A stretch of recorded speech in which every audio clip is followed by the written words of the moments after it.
Hello, my name is Mark Ettensohn. I'm the compiler of a collection of therapy quotes entitled 1001 Windmills of the Mind, a collection of advanced self-help quotes taken from what's often called the psychodynamic or the psychoanalytic perspective, which long ago, as I understand, referred to by some and perhaps many as philosophical medicine and narrative medicine. But to the AI program, this collection is a niche, independent project. A collection of therapy quotes and reflections by yours truly. So interesting summary there. So we have 62 chapters or topics or e-booklets or themes on the go as it is. So in today's one, I want to do another kind of preview. I want to focus mainly on the topic of transference by an author from the early 60s whom I've never heard of. I just by accident found the one and only surviving digital copy of a rare book called The Group and Psychologists in the Group or something like that. Unknown author, he's written nothing else, there's no information about him, no Wikipedia, nothing. I can't believe it. The book's not bad, by a guy named Norman Locke, not to be confused with other people with a similar name. He's a shrink from New York, born in 1908 or something like that. And he wrote the one book called The Group and Psychoanalysis. And yesterday I focused on his quotes on repetition compulsion, the therapy process, how he kind of spells it out, that the core of therapy is identifying how you're reenacting, how you're repeating, like catch it, to see it. Because we do that because of trauma, hope for a better past. We don't know that. We just keep doing it and going. We just keep repeating and reenacting what happened in the past, hoping for a better past, hoping to get mother's love in the past, hoping to undo the past, hoping to get the secure attachment from which any child will develop, progress normally for his ontological self, his sense of self, his beingness, his feminine element, feminine principle, live and love kind of place. That all gets frozen. So that's the pain. The pain drives it. Like he said yesterday, the pain drives it. The pain is timeless, and oh yeah, he said that as well. Because there's no time in the brain. It's a timeless pain. Okay, so this timelessness. So just because the need wasn't met doesn't mean the baby can say, okay, that's okay, never mind. No. The baby needs the experience of a relationship with the mother that allows him to wire in his brain neural circuits based on an interaction with the mother that was loving, accepting, soothing. And he wires it in, set within him, and that's a part of him now. He needs that soothing interject, the internalized good object, the holding interject, okay, by the relationship with the mother. Then he can soothe himself, feel safe with himself, accept himself, welcome himself, and be connected to himself. His mother accepted him, he can accept himself. Mother picked up signals and soothed himself. Oh, baby's a little stressed, oh, he can soothe himself. So this, if that's missing for whatever reason, he's in a back. He's kind of in a panic, bit of a panic, I guess. Mother, where are you? I need to wire in a good experience with you. Called the secure attachment, via the secure attachment style. Okay, so that's discussed yesterday. So yesterday, check it out in the park there about repetition compulsion and this idea of timelessness in the unconscious. And the goal of therapy is to make the person aware, to catch yourself in a here and now example of your repetition compulsion. So you do it all the time, but you're not aware of it.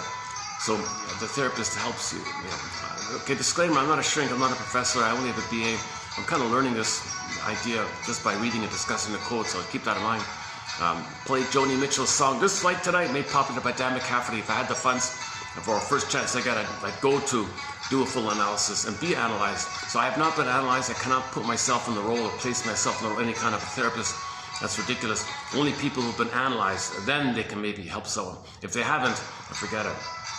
Because I have to process and assimilate and accept my trauma to have my sense of presence, to be present to somebody. If I'm still in some kind of painful past, no way. So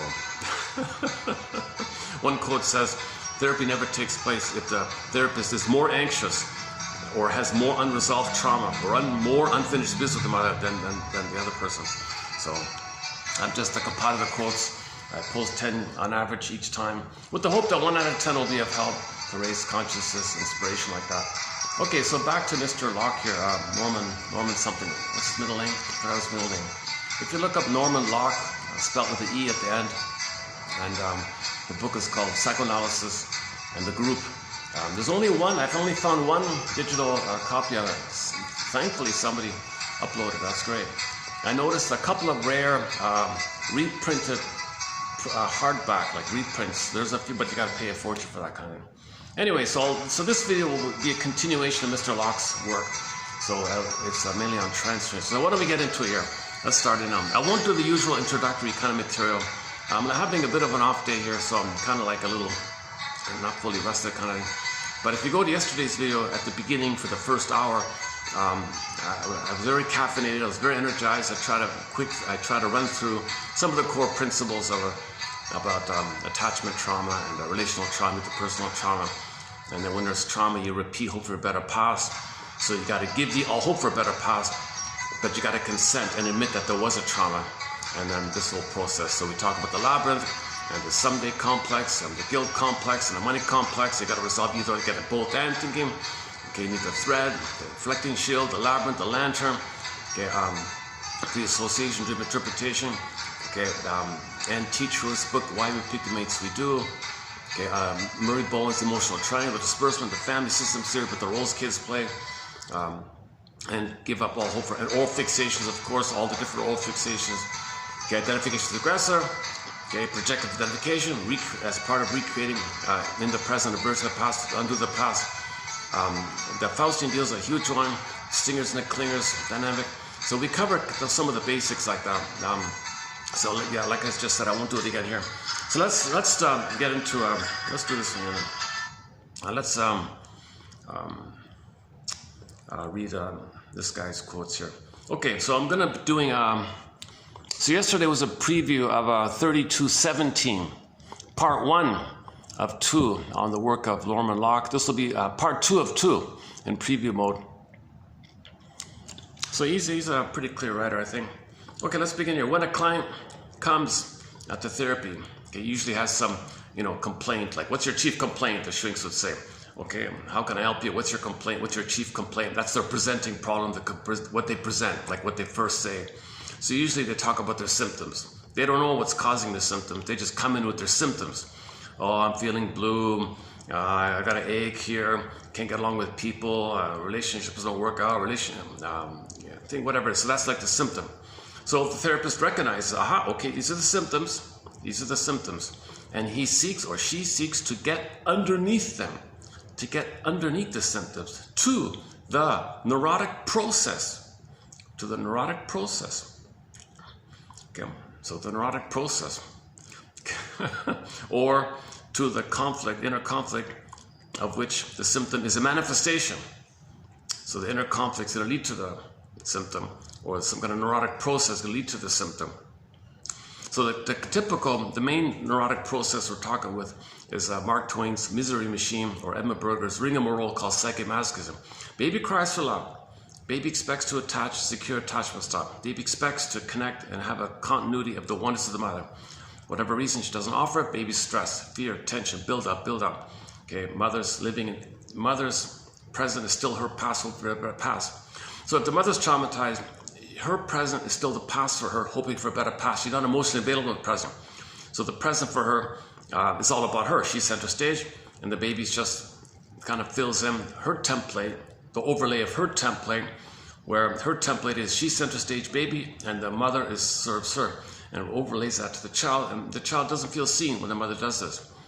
Okay, so she's in the past, and the present's still the past. Sometimes she turns to the baby to mother her, because she puts the baby into the stencil of a missing mother, and wants to motherize the baby and make the baby mother her. Whoa. Sometimes the mother does the Faustian deal, shames the baby the way she had been shamed because she identifies with the aggressor, and does a negative magic gesture, thinking she's so angry at the mother, if she does to the child what the mother did to her, she thinks magically mother will apologize and get the mother's love. It's a negative magic gesture, Faustian deal, Faustian bargain, called identification of aggressor, telling on feeling, telling an impulse.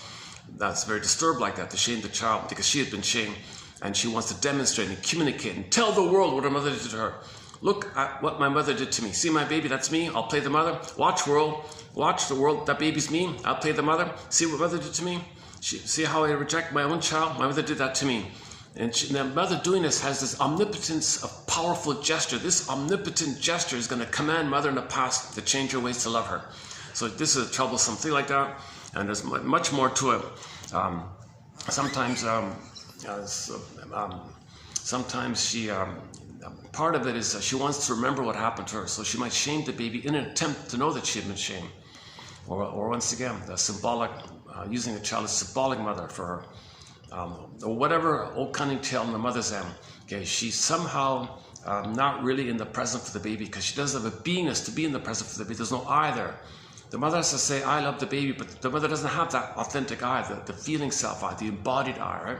The soulful I, the sense of embodiment, the beingness, the ontological self, the sensitive self, the feminine principle I, the main I, the feel really alive in your body, the home within I. She doesn't have that.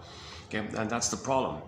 So she wants to, she's in pain from her past, timeless, repeat, hope for a better past. And she keeps repeating her past in some version or another to get a better past. So she has a baby, can't see the baby. Baby says, Mother, where are you? I feel unseen here. You're thingifying me, using me. You wanted me to play a role in your drama.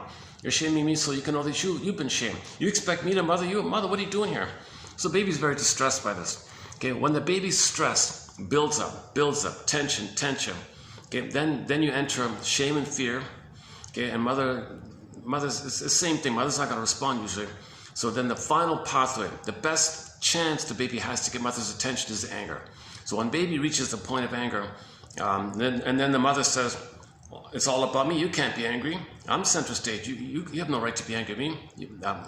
Baby's fury now. Now you take from the Disney film Inside Out, you take the anger character and the flames popping up, rage and fury. It's as if the baby might say, if the baby could speak, Mother, do you see the flames popping up from anger's head in me like that? Notice how the flames spell SOS.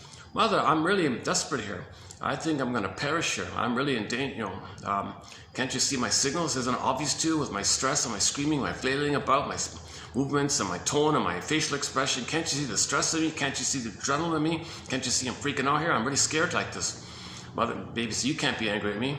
Oh my God. Oh my God, Mother, it's all about you, isn't it? It's never about me. Sorry, baby, I'm in pain, I'm in too much pain. I have empathy for you. I don't have attunement or feeling for you. It's only about me. I'm center stage. I'm the baby. No, Mother, I'm the baby. Mother says, no, I'm the baby. Emotionally speaking, psychologically speaking, in terms of what the mother wants and needs to look for, she's coming from that memory of when she was a baby, she didn't get the oneness with her mother, right? So she's in pain like that. It's all unconscious, right? So what's the baby going to do with this cry for love? He's got to have some kind of hope that mother will love him. He's got to have some kind of hope that mother will respond, will reply. So the baby's rage and fury, okay, it's a kind of a signal. It's a signal that he wants love, attachment, connection, relationship. He wants it. So the fury is really just code for his hope for love. All anger is a cry for love. He's crying for love. But the anger, at this point, becomes disturbed because what happens is he has fantasies. How is he going to get mother to respond? Mother's punishing him or withdrawing or not around. Baby ends up with desperate survival fantasies. He's got to somehow control the mother now. How's he going to control the mother?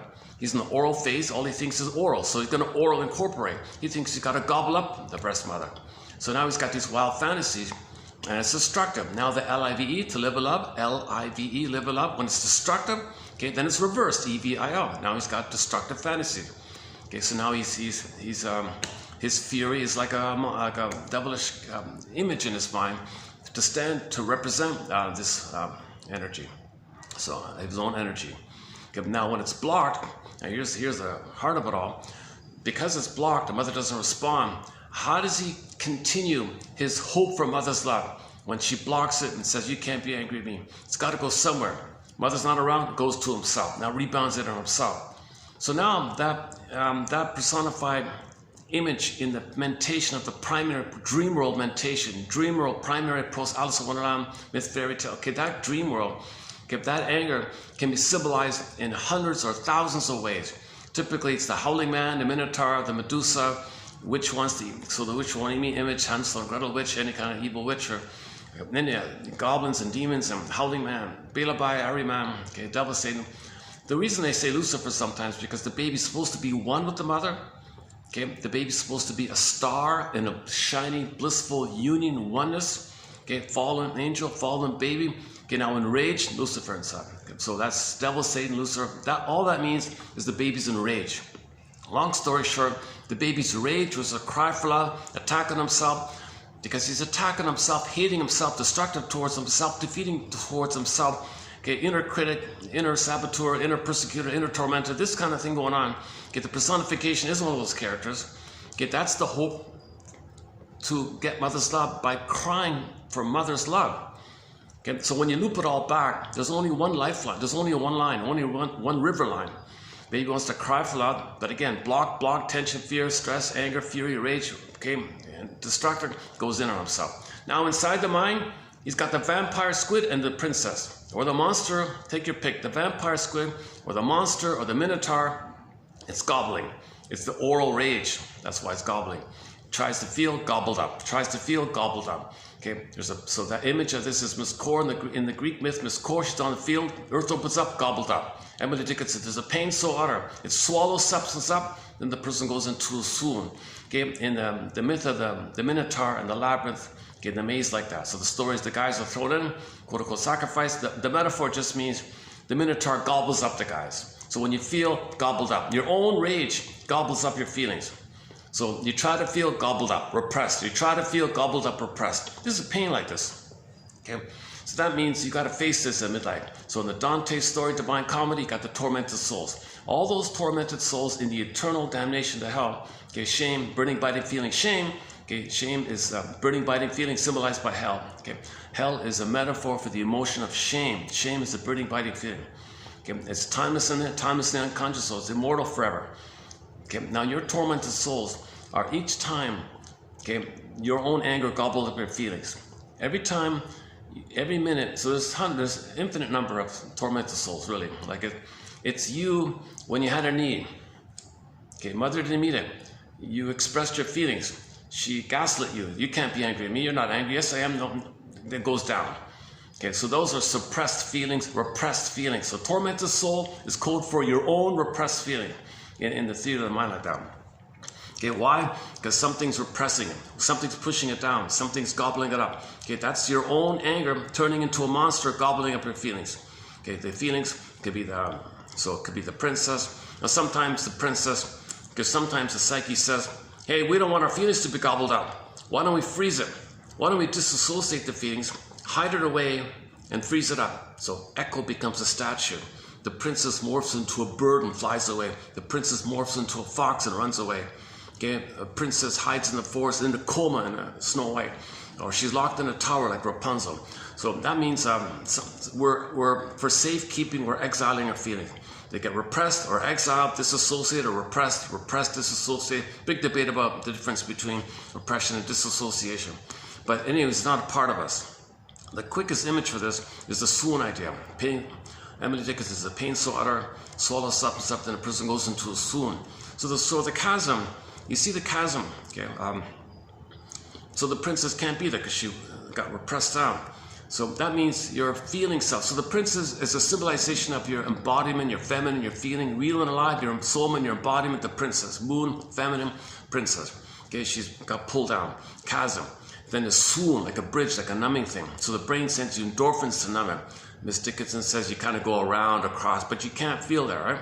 So you're numb, you're in a trance, you're in hypnoid, trance, hypnoid state, numb, whatever it is. So you're not really feeling real alive. So it's kind of numbed out. You're numbed out over the pain. The loss of the pain, numbed out. Okay, another metaphor for this, the pin goes on a collar. Okay, another metaphor in the fairy tale, the pin goes on a collar with attachment trauma, relational trauma, interpersonal trauma, strain trauma, ambient trauma, development trauma, weaning trauma, etc. Pin goes on a collar. That means the emotional body goes flat affect.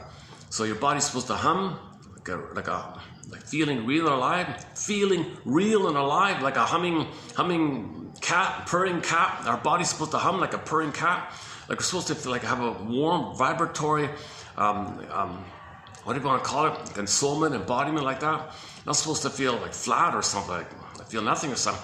You feel aches, backache. You feel those things. You feel this tension of your anger goes to your body and you feel the stress in your body like that. We're not talking about those kind of sensations.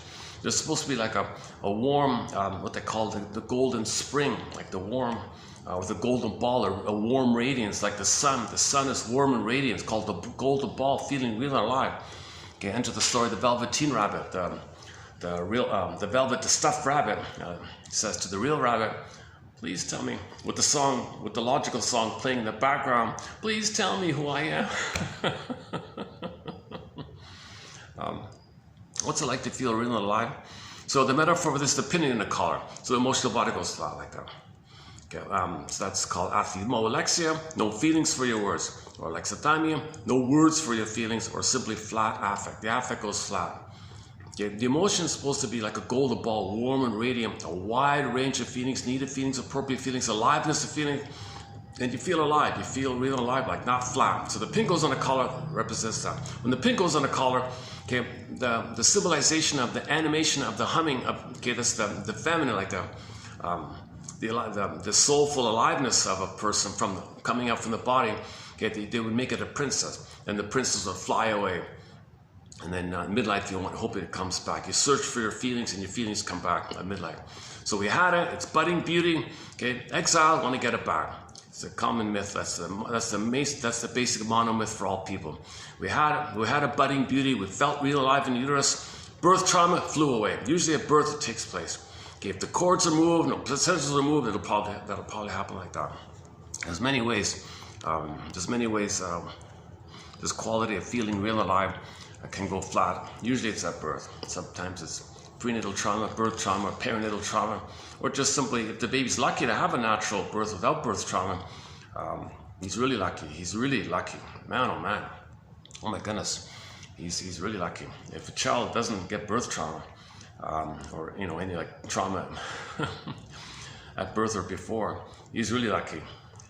So that can only take place usually if it's a lotus birth, if the cord stays, the placenta stays, and the mother did things in advance to make sure the baby didn't experience prenatal distress syndrome.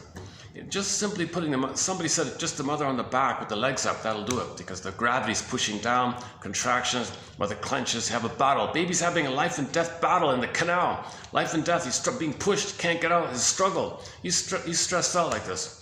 And then he may be yanked out and procedures involved. He's traumatized during the prenatal time. He has prenatal trauma and birth trauma with that kind of thing. And then they remove the cord, his power source, his guardian angel source, power supply. They remove that as well. Mother's hormones go away. Babies return. Basic trust gone. Bond is broken. If the bond is broken, there you go, birth trauma. So most babies, so the system is sort of, in the name of pillage and plunder, we traumatize your baby. Because if the baby will be angry, he'll do to the world what had it done to him. So you need to pillage and plunder. You need people like this too. So 10,000, whatever it is, 6,000, 8,000, 10,000 years ago, we went into this transition from village to pillage. In order to pillage, you need to traumatize the babies. So they felt pillaged, so they would identify with the aggressor and pillage outwardly. And we've been stuck in this mode for whatever, 6,000 to 10,000 years, from village to pillage. So that's a huge topic. Open a door, 10-hour video called the 55 Symptoms of Homo Traumicus. Now, let's not do it definitely not today. Let's not do it today. But anyways, let's just back up a sec here. So the baby, where are we? What are we doing? Okay, feeling real and alive, right? So the baby's born feeling real and alive, it goes flat, right? So the mother greatest hurt of all. Mother failed me, mother betrayed me, not on purpose, but she didn't know better. She didn't know, right? So anyways, that's a huge topic on the birth area. We got to talk about the Doberman Pinscher, the Twilight Zone, the Lotus birth issue, and Klaus and Kendall's material, and all the positions the mother can take to maximize, to minimize the chance of birth trauma. For example, if she uses a crouching or the stool, gravity supports the flow with the contractions, the max pelvic space, tailbone back flow. Okay, I'm not a doula, I'm not a gynecologist. Disclaimer. 55% of what you're going to hear in this talk is wrong. It's up to each viewer to figure out which 55%. maybe it's more than 55%. One second.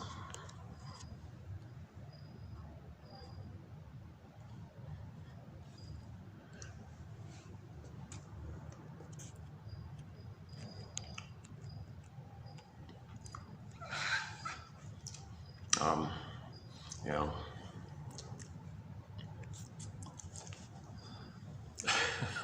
however I'm feeling, I want to get the quotes out. I still have a backlog. I'm about 20 pages behind, so even if I'm not in the most refreshed, upbeat, enthusiastic, cheerful mood, humorous mood, if I'm in a sluggish mood or something, I still want to post the quotes. If the description box, my drive is that the description box allows you the space for the quotes to be postable. So you look in the box there, you get the quotes. That's what I'm really trying to do here. My discussion is for myself to learn it. I'm realistic. I don't have anxiety when I speak. I'm not handsome, not an actor, I'm not an orator, I got no hair. So I'm not an attractive presenter in any way like that. I stutter when I speak. I have lots of ums and ahs and corrections like that. So there's a little balance like that. So at least the quotes are out like that. And a lot of these quotes are hard to find. For example, this Locke book, if by chance if that book gets withdrawn, removed, unavailable, like so many other books, then those quotes, I'm saving it before that might happen. A lot of quotes we have in the collection here did come from books which have since been removed, unavailable, withdrawn, and you can't find it printed, out of print, no secondhand copies. I go, whoa, I'm glad I caught it here. Very important collection here. We've got over 10,000 quotes. A lot of them are getting harder and harder to find. Ironically, you'd think AI would make it easier. No, it accelerates what's already going on, so it's going to get harder to find. So one theory about AI is whatever's going on, it just speeds it up, it just increases it. So if this channel is shadow banned, it just, one funny little thing. To my surprise, AI did acknowledge the existence. Hang on a second. Where is it? If I type in, let me do it quickly here. 1,000 minutes of mine, and then go to the AI mode.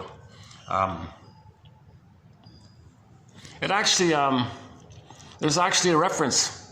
To my surprise, I give a little credit to AI here, although it doesn't give you the link. It says here, 1001 Windmills of the Mind refers to a collection of therapy quotes compiled by yours truly.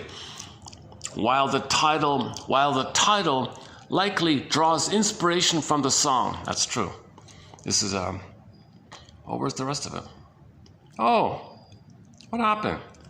Oh, there was a second part to it. Hey, what happened to the? They changed it. Oh, what a pity. Oh, look at that. But you know what's funny? I did there was a second part to it where it talked about a collection of quotes and reflections from a psychoanalytic perspective. There was a second part to it. I don't see it this time. Anyways, it's something, eh? At least there's some acknowledgement. One sec. Yeah, 1001 Windmills of the Mind refers to a collection of therapy quotes. This morning when I did it, it said a collection of therapy quotes and reflections. Because I am reflecting on it. I sometimes add little things. I ask questions about it. I add little things to it. This time I took it out this time. So it's really as simple as it gets, eh?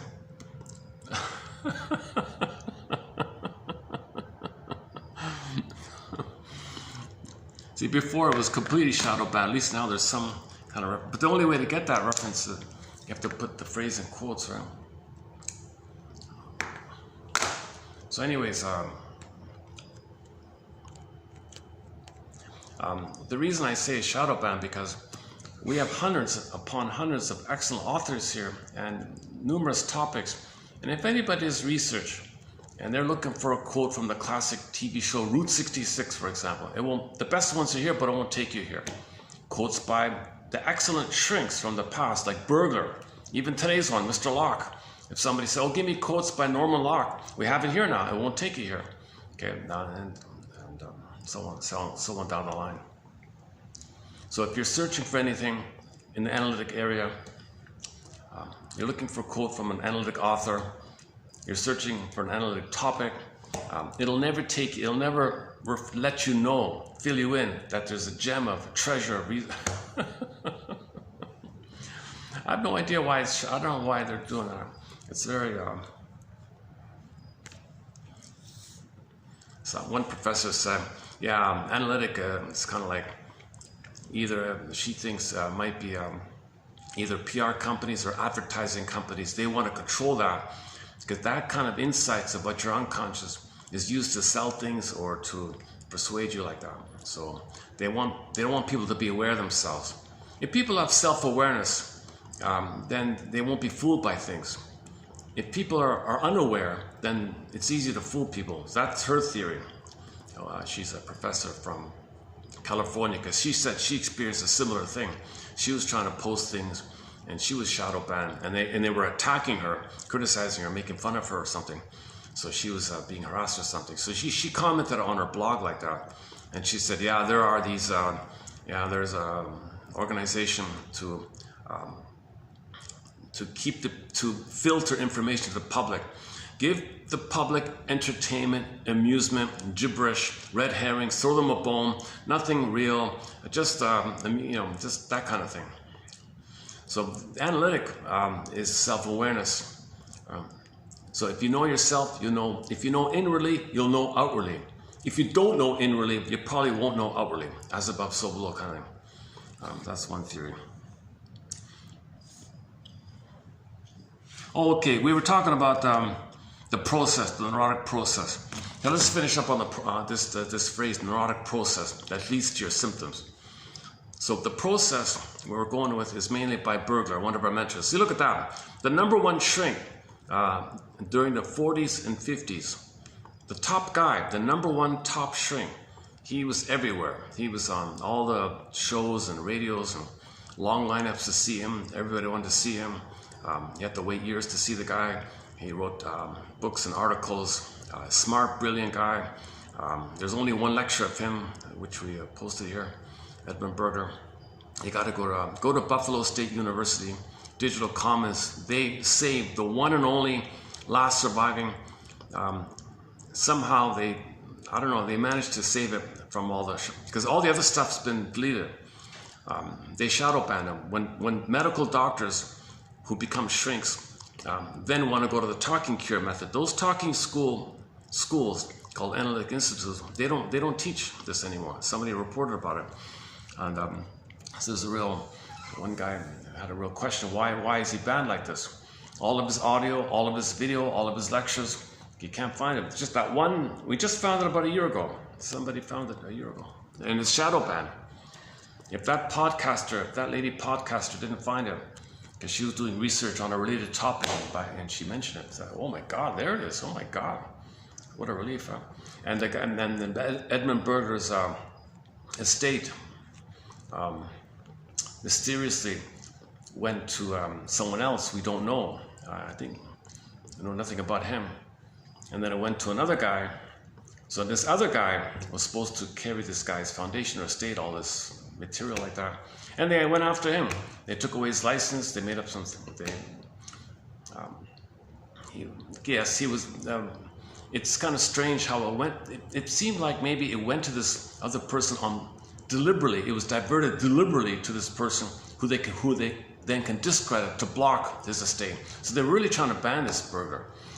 He was too smart. He was too spot on. Like he never revealed anything prior. He never once gave any hint of who he's talking about. But he was right there in the heart of New York and all this. So probably somebody freaked out or something. I don't know. Anyways, so he's the number one shrink from the 40s and 50s. 24 books are in the papers, and the best quotes from Edmund Burger you'll find here. Now, if you were to search Edmund Burger for quotes, you'll get like the odd one about it, the writer's block or injustice collecting.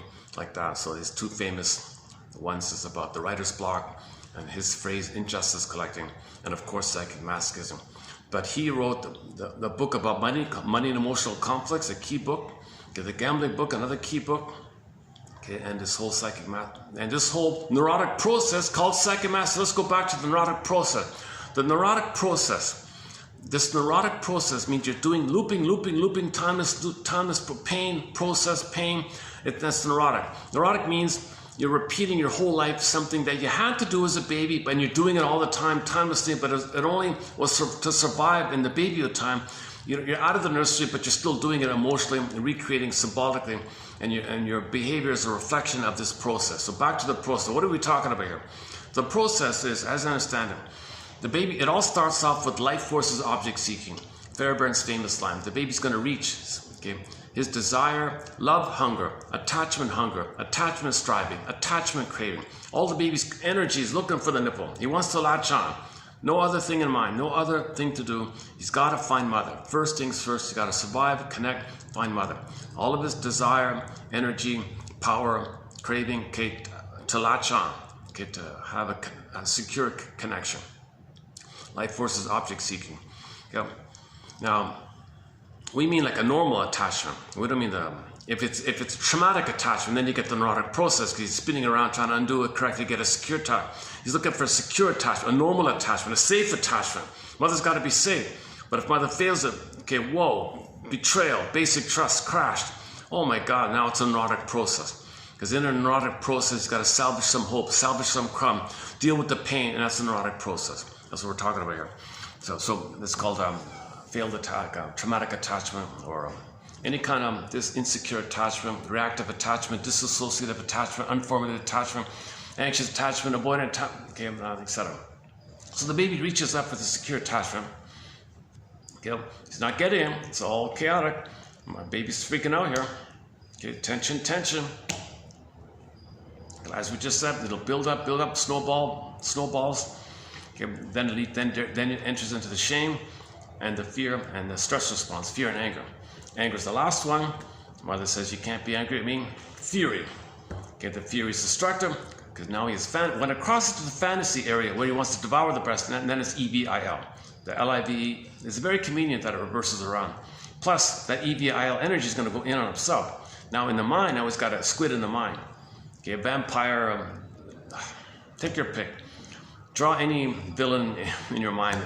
It's attacking you. You're the victim. So the princess and the villain, inner conflict. You want to be, you want to feel, you want to be yourself, you want to be embodied, and this monster is attacking you. So you got to bury it, hide it, numb it, and it's attacking you, stop it, and it'll conflict like this. You want to feel. Okay, so master's axiom is self-activation. You want to feel. Triggers the monster. He gets all flared up and attacks you. Then you got to numb out, hide, fly away, repress. Okay, this kind of. So this is the huge inner conflict. Okay. So what's the baby going to do here?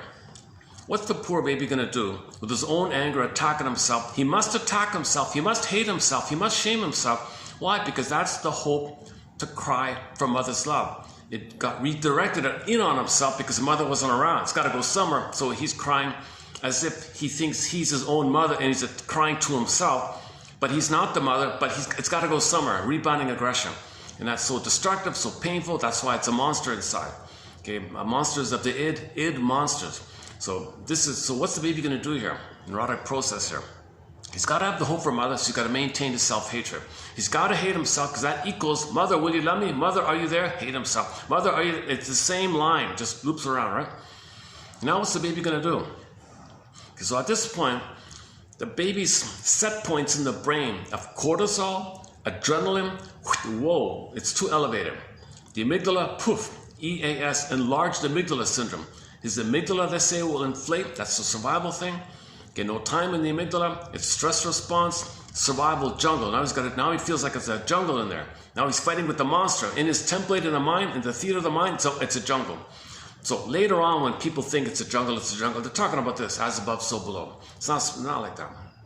Okay, so he's, the set points of stress are too high. Okay, so in the distant film and set out, that's when joy and sadness zoop away and fear and anger hop up at the console. Fear, anger, shame, disgust, anxiety, okay, ennui, envy, jealousy, all the painful kind of things. It could be the wicked queen there as well, even. If they did Inside Out 3, they could even put like a wicked character in there. You could blend envy and ennui. I think ennui was a junior wicked queen. Ennui, because it's very sarcastic. Anyways, so you got these negative, all these negative sensations are the cry for love. They're there because the need for love. Everything's love or a cry for love. Anger and all its variations are a cry for love. Okay, so that's part of it. Now, when the stress is too high like that, okay, now what? Baby's under too much stress. He's being flooded with cortisol. Okay, now there'll be physiological responses. Somebody said the blood's going to go to the limbs.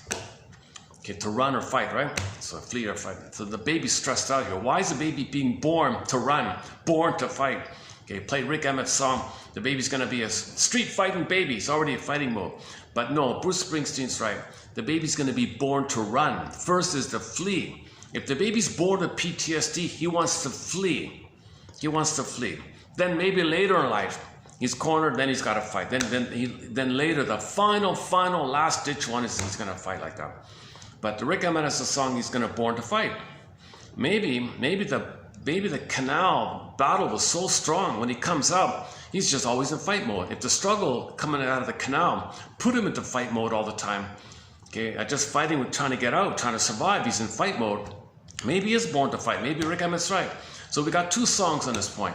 If the baby's born with PTSD, he's either going to be born to run, born to fight, right?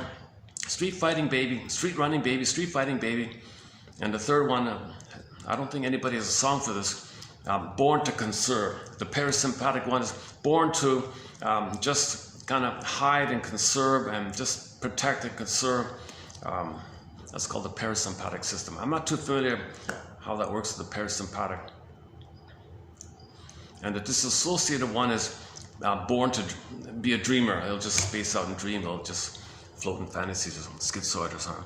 I'm not really sure about that. But in terms of the sympathetic one, of the stress response, is going to be born to run or fight. Okay, fear and anger, fight or flight response. Then you got the possum one, conserve one, parasympathetic conserve. The possum one, play dead one, just like numb or just conserve or hide and just conserve yourself and just keep yourself like that or something. And then a spaced out one, the freeze one, right? That's called the disassociative or the disorganized attachment style. So he'll be born to just float in life in a dream. I'm not sure about that. So anyways, we don't want the baby to be born to PTSD. Come on. What a betrayal by them. What a huge tragedy for the baby to be born cursed. What cards the cards you dealt with, the jinx you've been given, the curse, the jinx, the fate to be born PTSD. And that's so go to the Route 66. Go to our Route 66 quote. I think it's the second one down from the list of 11. The one about the baby being born with PTSD, about the birth trauma. You know, some of the best quotes in our whole collection here come from the classic show, Route 66, the first 5 there. The birth trauma one, okay, the one about the mask, the albatross, and the third side of the coin, and you know. Those are great quotes, my goodness. And you'll only find those excellent, great quotes from Route 66 here in 1001 Windmills of Mind. If you search online, can I have some, dear AI, can I have some quotes from the classic TV show Route 66? It won't take you here. The best ones are here. I wonder what should we just try? Should we just try? It'll probably give you some other benign, generic ones. It'll probably just give you some, let's see, let me just quickly try. Hang on. Okay, okay, let's just say quotes from the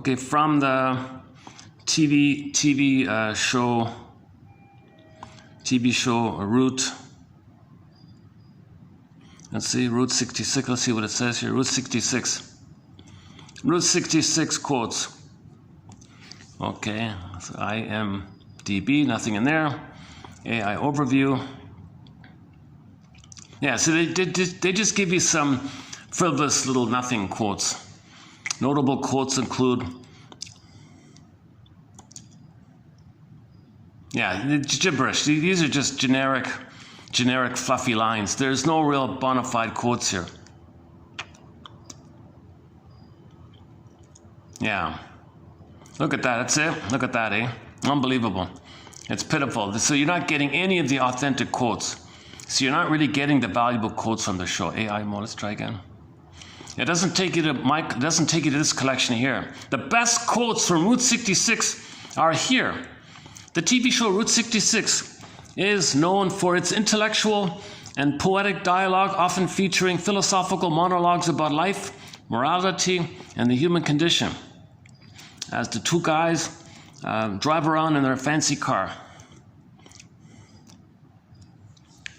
On finding oneself. Yeah, just gibberish. They're just choosing some vague gibberish, little meaningless ones. Yeah, they're not doing it. See, they're not doing it. They're not giving you the good quotes.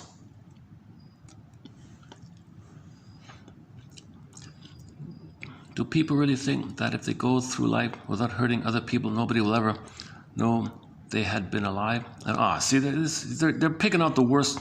They're picking out useless, vague kind of quotes. Okay, never eat at a place called Mama's. They're just cute little meaningless things, right? Never play poker with a guy named Doc. Stuff like that. Never get involved with a girl who has more problems than you. Yeah, that's probably their best one here.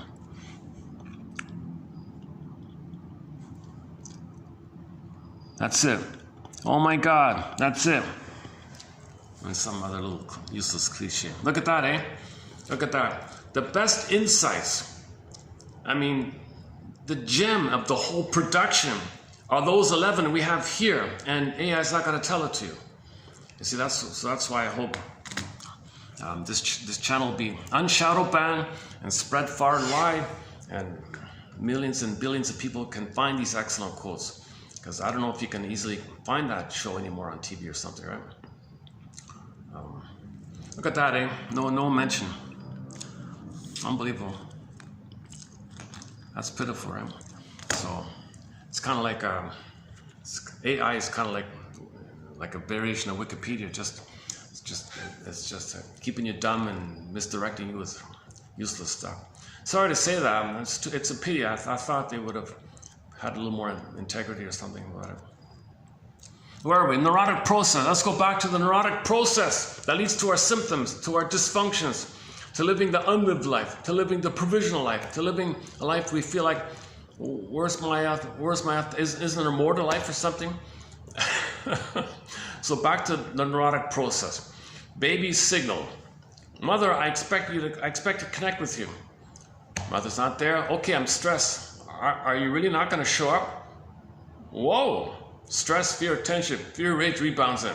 Okay, now the anger is attacking himself. That's his cry for love. He's got to hate himself. The only way to cry for love is to hate himself. Okay, it's that turnaround thing. Now what does he do? Okay, the stress is going through the roof. Okay, now when the stress is going through the roof in the brain, the set points are too high. What about the oxytocin and for love and the serotonin for safety and pleasure? Too low. Look at that. There's your curse. There's your jinx. That the set points in your brain of the stress stuff is too high and the good stuff is too low. Now you're living with too much stress all the time. That's the PTSD. You're always hyper-vigilant, hyper-alert. You can't relax, you can't love, kind of thing. Pleasure, you can't really numb. See one tree, see them all, they would say. Relationships. Well, I don't have the oxytocin to bond. I don't have the oxytocin, Don Juan syndrome. They got to do the next. So they don't really love or have pleasure like that. They're always in stress mode. Now with the stress mode, related to it, the Pandora hope mode is the dopamine. The dopamine says, oh my God, we're in pain here. If the baby's in pain, he's got to run and find mother. He's got to run away from mother, who caused the pain, and he's got to look for mother. But the mother caused the pain, born to run, but the mother caused the pain. Born to run, mother caused the pain. Okay, so now he's a love fugitive from the love that he seeks. He's a fugitive. Okay, he feels mother says you're no good. I'm guilty. Ouch. Well, his anger, his mother's now his own anger attacking him. So now he's running away from his own anger. But while he's running away, he's looking for the mother that hurt him, that caused his own anger to attack him. You see the process? So now the dopamine says, look for mother. In order to engage in the process, he's got to look for mother. Wait a minute, out of the nursery, how does a person look for mother? Once that experience is kind of set in the first few years, formative years like that, now it's circling around. No time, infinite, no time, timeless. Go on forever like that. So how's that going to work? How does a person run to mother when he's out of the nursery and not knowing that mother hurt him, but he's running for mother? How does a person reach for mother? Okay, that's what all babies do. They're in pain, reach for mother. So that's the wiring. We're driven by the wiring. 90% of our movement, our motivation, our drive, our desire, Puppet Master is just 95% or 99%, whatever it is, Puppet Master iceberg metaphor wiring. Okay, this is a survival issue. That's why it's so strong like that. And our conscious mind is kind of under stress. The blood goes down like that to the limbs because the amygdala is flared up. When the amygdala is flared up, blood is diverted to the limbs and you can't think clearly. So that's why you want to calm down. Calm down. See, people in the parasympathetic mode, they have a kind of a naturally easygoing because they're always in conserving mode, right? The system doesn't seem. First, I don't understand why some people rev up in the sympathetic one or they do the parasympathetic one. The parasympathetic one seems to be just calm down and just flow with your conserve mode. So they're not really trying to run or fight or something. They're just trying to be in conserve. That's the parasympathetic one, right? Like I see people just passing in front of me. They're kind of just flowing along. They're just they're not too worried. They don't have the enlarged amygdala, EAS. So why some babies develop EAS, and why some babies just keep the amygdala normal and just go to conserve mode. The conserve mode seems to be, now that I think about it, the conserve mode would be maybe the first thing. Maybe if the baby couldn't do the conserve mode, then the EAS enlarged the amygdala because he couldn't conserve. Look at that, eh? So maybe the baby tries to conserve, hold himself coming out of the canal. Don't freak out, don't blow up your amygdala. We don't want EAS. Okay, for more on EAS, check out the film Bob and His Enlarged Amygdala on YouTube. It's an indie comedy film, about 30 minutes long, about a guy named Bob and his enlarged amygdala. Okay, so he did therapy and he was reasonable at the end and made some very thoughtful, insightful comments at the very end. So he shrunk his amygdala. The fantasy was he went to therapy, but they can't show you the therapy process in a short indie film, so they just filled in for it by saying he did some procedure. They don't tell you what, rainbow brain, just made up something. But then his amygdala shrunk, and he thought normally. So they interviewed him as like a before and after. Before he was a bigot and racist bigot and all, prejudiced, impulsive, okay, smoker. Afterwards, he was reasonable, thoughtful, intelligent, reasonable things about red herrings and about religion even, stuff like that. So it's a very good film. Underappreciated film. It's not a budget film. It's just two guys doing it like a home thing.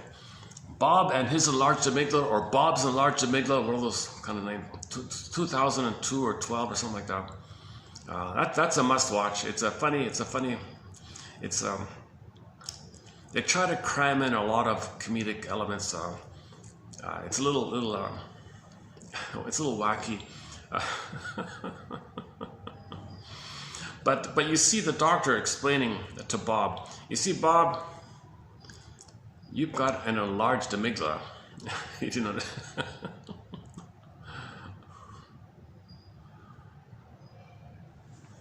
that. The actor who plays Bob is the guy who made the whole thing, so it was good. It's good of him to do that. Yeah. And they ended up singing. They ended up dancing to a James Brown song. How did it go again? Stir it up, or no? Dance it up, or something.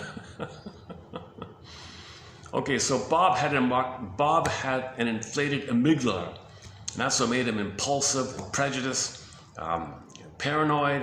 It was ridiculous. He was projecting his rage The boogeyman in his mind, the monster in the mind, he would project that onto anybody unfamiliar to him. Fear the unknown. Well, because if something's unfamiliar to him, click. It was unfamiliar. His own monster of the id is unfamiliar to him. A baby is dealing with his own rage, and it's unfamiliar to him to have this in there. It's unfamiliar that mother would be a stranger to him causing this. So later on, when something's unfamiliar to, click, bing, bing, bing, bing, Pavlovian style. It comes up, he can't hold it, project it, and say the other person is so threatening and all this.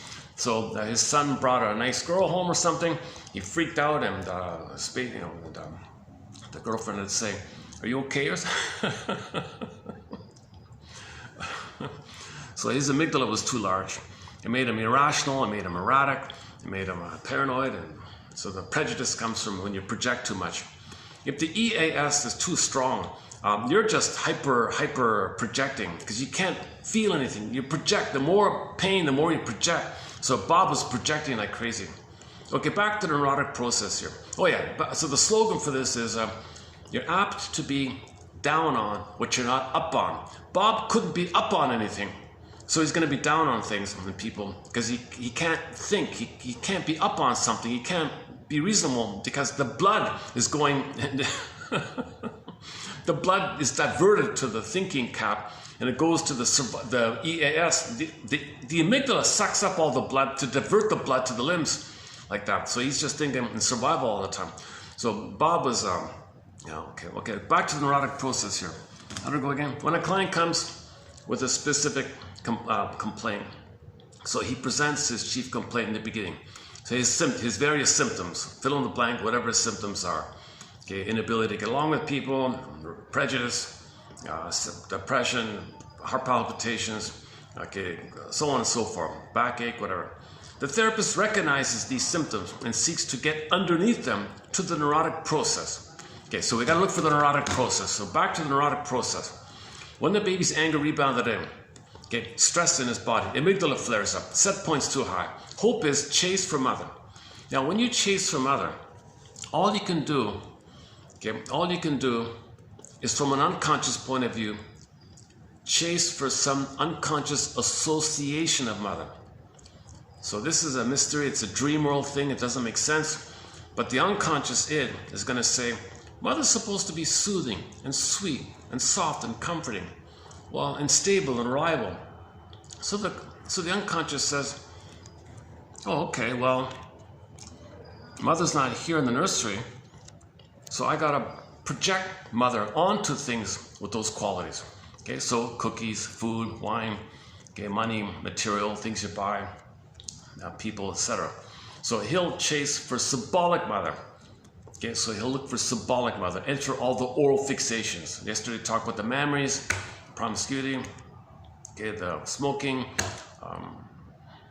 okay, mostly food is in there, drink is mostly food, a lot of food and drink, and money like that, gambling, all of the oral fixations. So oral fixation is the fantasy that those things or activities or beliefs or ideas, whatever. The oral fixation area is not just only a physical thing, it could be like an activity that you think will give you mother's love. A substance, a drink, give you mother's love. A cookie gives you mother's love. Ice cream giving you mother's love. Something you do giving you mother's love. Okay? An attitude that you have that reflects the trauma and that you're loyal to the mother, hence you have the mother. So either or thinking, jungle mentality thinking, cynicism, sarcasm thinking, okay, that's you're tied to the mother. So oral fixation means dopamine, chase for what we just said, and hope, and maybe this time, when you chase for the cookie, you'll get mother's love in the past. Notice, the dopamine is future, chase, molecule of more, molecule of chase, dopamania. When that book called The Molecule of More got translated into other languages, they called it dopamania. I prefer that one. So in a manic mode, you're chase. Now, dopamine is future, anticipation, motivation, excitement. It maintains your regression to infantile megalomania, so feel important.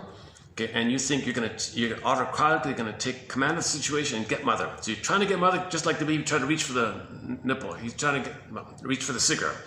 So the guy reaching for the cigarette is a god and baby at the same time. The alcoholic is both helpless The alcoholic, he said, is both God and helpless infant. Stimulating fluid, makes you warm, stimulating, blots you out. So you're trying to recreate the oneness, warmth, and oneness with your mother. Because the baby didn't get it, you got to recreate it. So you hope to get mother, you hope to get oneness, you hope to get merging, fusion, symbiosis, blissful euphoria. So you look for symbols of mother, because you gotta have the hope for mother. You can't give up that hope. You gotta keep on hoping, hope. So dopamine is hope, chase. Dopamine, hope, chase. So when you chase for something, there's two parts.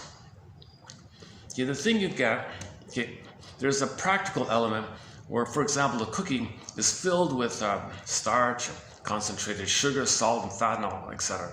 So the brain is going to perceive that the person just want an abundance of food. Like all that concentrated sugar, the brain thinks, oh, a lot of food. Oh, if you got a lot of food, you feel safe. So by the food avenue, you trick your brain to send you, to make it think the person's safe, so you get serotonin. Safety means serotonin. So for a moment, you'll blip up into your system some serotonin, calm, safety, and all that. So you think, okay. So you're safe because the brain sent you the serotonin. That's just a small part of what Lachmann and Paul say. What you're really doing is you're trying to trigger yourself of the good old days of when you were one with the mother. When you were one with the mother, you were in a blissful euphoria with the mother. That blissful time in the beginning is oceanic ecstasy, oceanic bliss, unio mystica, participation mystique,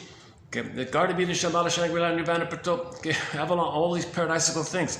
The baby feels an immense amount of bliss, love, safety, effortless, mystical, floating feeling. He's a happy camper, obviously. So you want to trigger the time when you were a happy camper, even if it was just in the uterus. Then you trigger that memory, then you get the chemistry above the stress you're feeling. Okay, so Lachmann and Paul referred to the cookies, etc., as an ersatz self-object. So that's the symbolic model, the ersatz self-object. And why? Okay, mainly to trigger yourself. They call that an ATM, an addictive trigger mechanism. So the cookie is an addictive trigger mechanism. You're not addicted to the cookie. The cookie is just the means to trigger the time when you had blissful oneness with the mother. And that's what you're after, to blip up the good old days and the chemistry of the good old days, to feel the oxytocin and serotonin above the stress you're feeling. The chemicals go down, dopamine chase, look for the ersatz self-object, which triggers the past, which brings up the happy chemicals above the pain.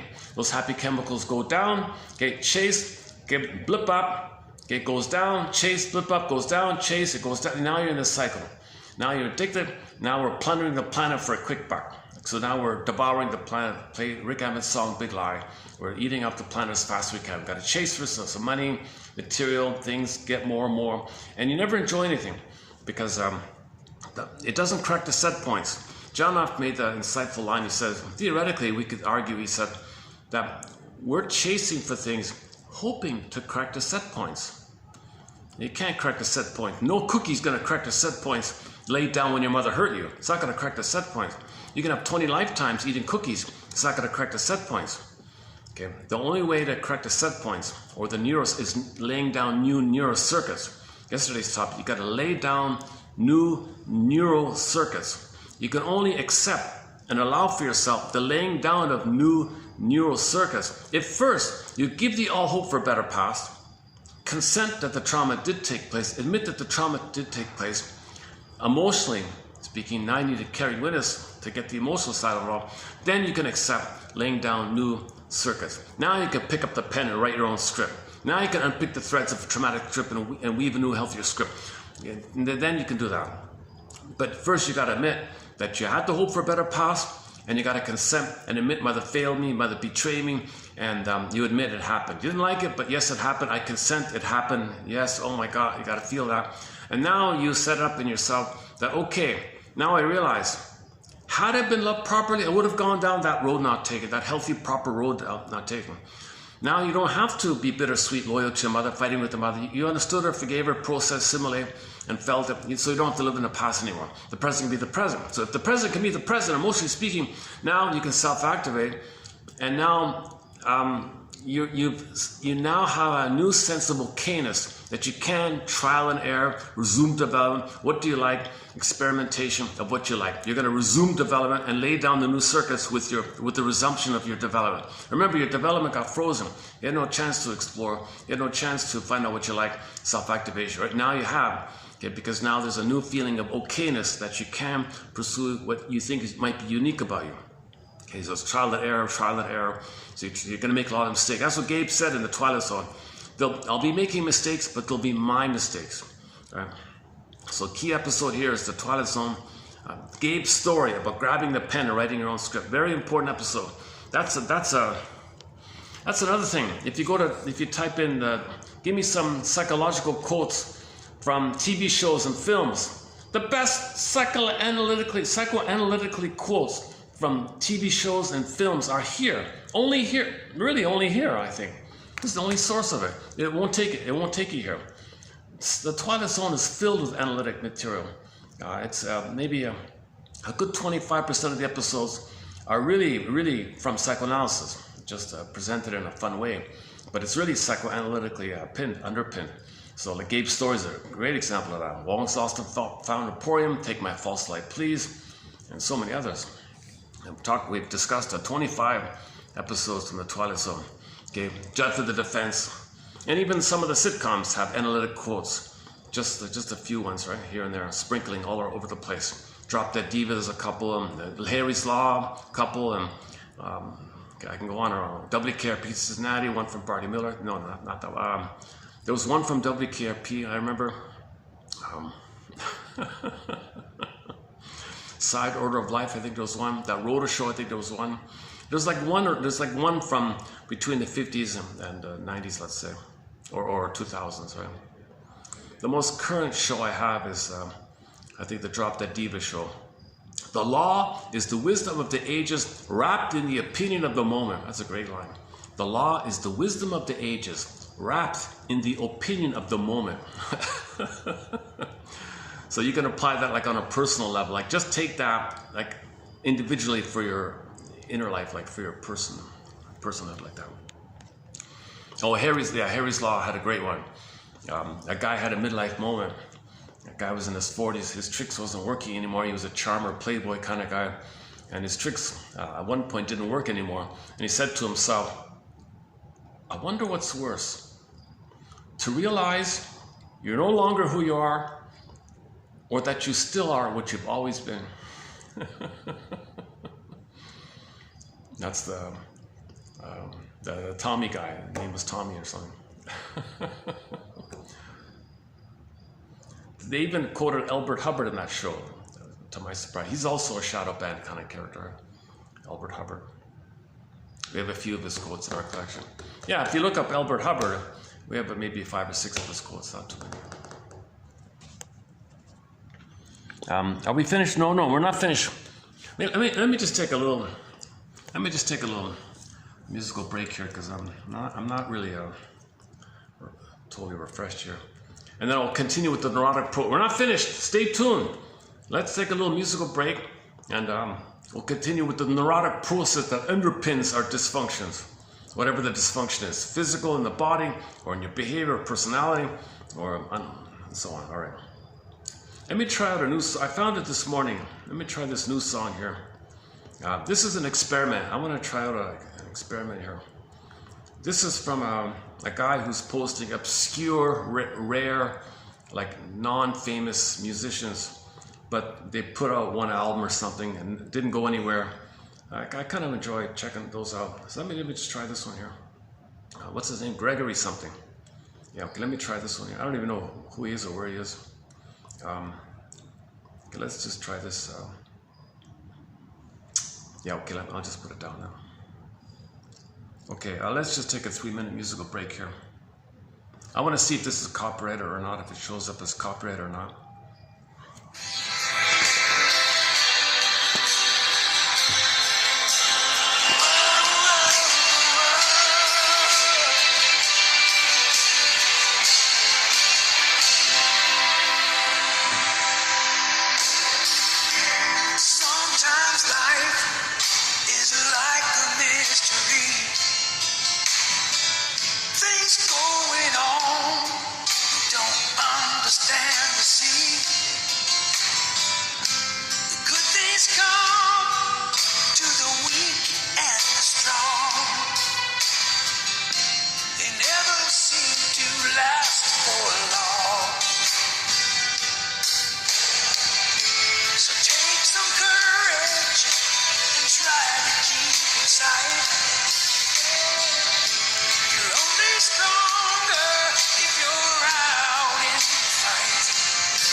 Now let's continue with the neurotic process. Gregory Lynn, the guy's name is Gregory Lynn Hall, song called Fly On. Sounds like could have been like a song on the soundtrack to a B film or something. Yeah, okay, it's okay, but I'm not too crazy about it. All right, I just wanted to try it out. So back to neurotic process. So this symbolic chasing, okay, all the oral fixations, and each one is a separate topic. Alcohol, smoking, okay, gambling we talked about recently, and promiscuity, and all the attitudes, and all the jungle attitudes, and sarcastic attitudes, and negative humor. It's all part of the oral fixation. So this is the whole topic of oral fixation. Okay, you're hoping to be a symbol of mother. Baby's in the oral phase. Oral just means mother's love in the first 18 months. You hope that something symbolic mother can actually be mother in the past. So you're chasing future. Dopamine means future to change the past. You're not in the present. That's why you're chasing to change the past, so you can be in the present.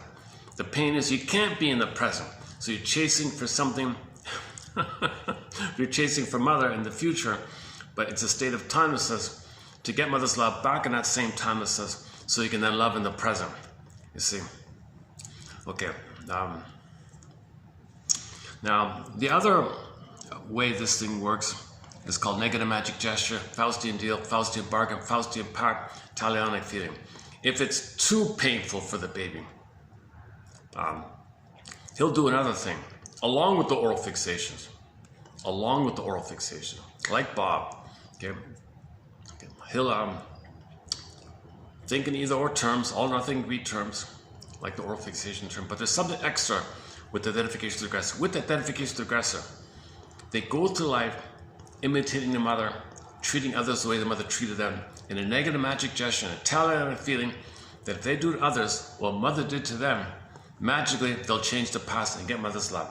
So they have this someday hope that if they're negative towards other, in their humor, in their attitude, in their cynicism, sarcasm, okay, if that's the anger, cry for love, anger is a cry for love, okay, then they're one with the mother, they feel all powerful, that's the Faustian deal, you got the power of the mother, you feel grandiose and powerful, and you feel you live forever because there's no time there. Ideas of immortality means there's no time in the unconscious, so they say you live forever. It means no time in the unconscious. So a person can be a cynic his whole life, he doesn't change the past. But he hopes that if he's negative towards others, the way his mother was negative towards him, the way he felt, became the aggressor, shames himself. And when he shames himself, he's got to find somebody on the outside to play the role of him to shame.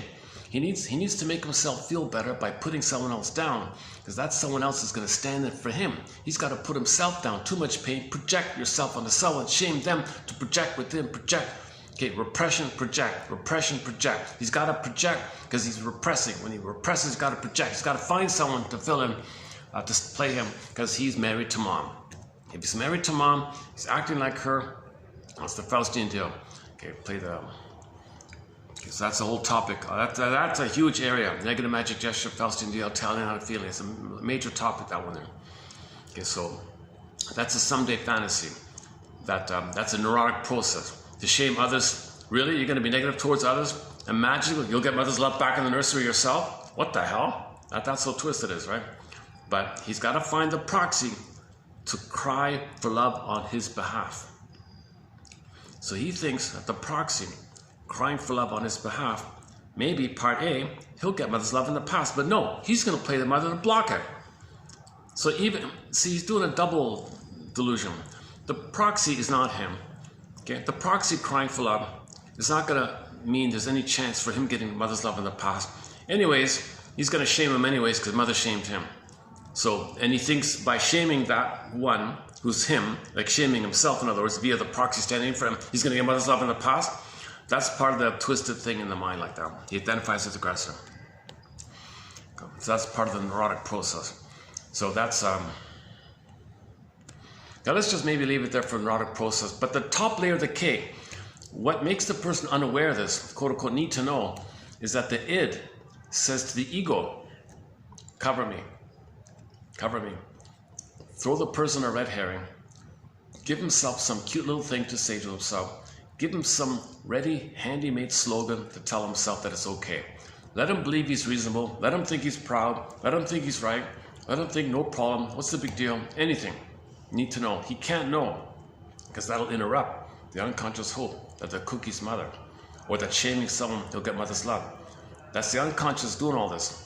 So the cortex provides cover, called beliefs, rationalizations, justifications, explain away, deny away. Okay, just say who cares or deny. So it's just some cute little thing like that. So the person says, oh, it's on sale. What's the big deal? Okay, fine, good. That'll do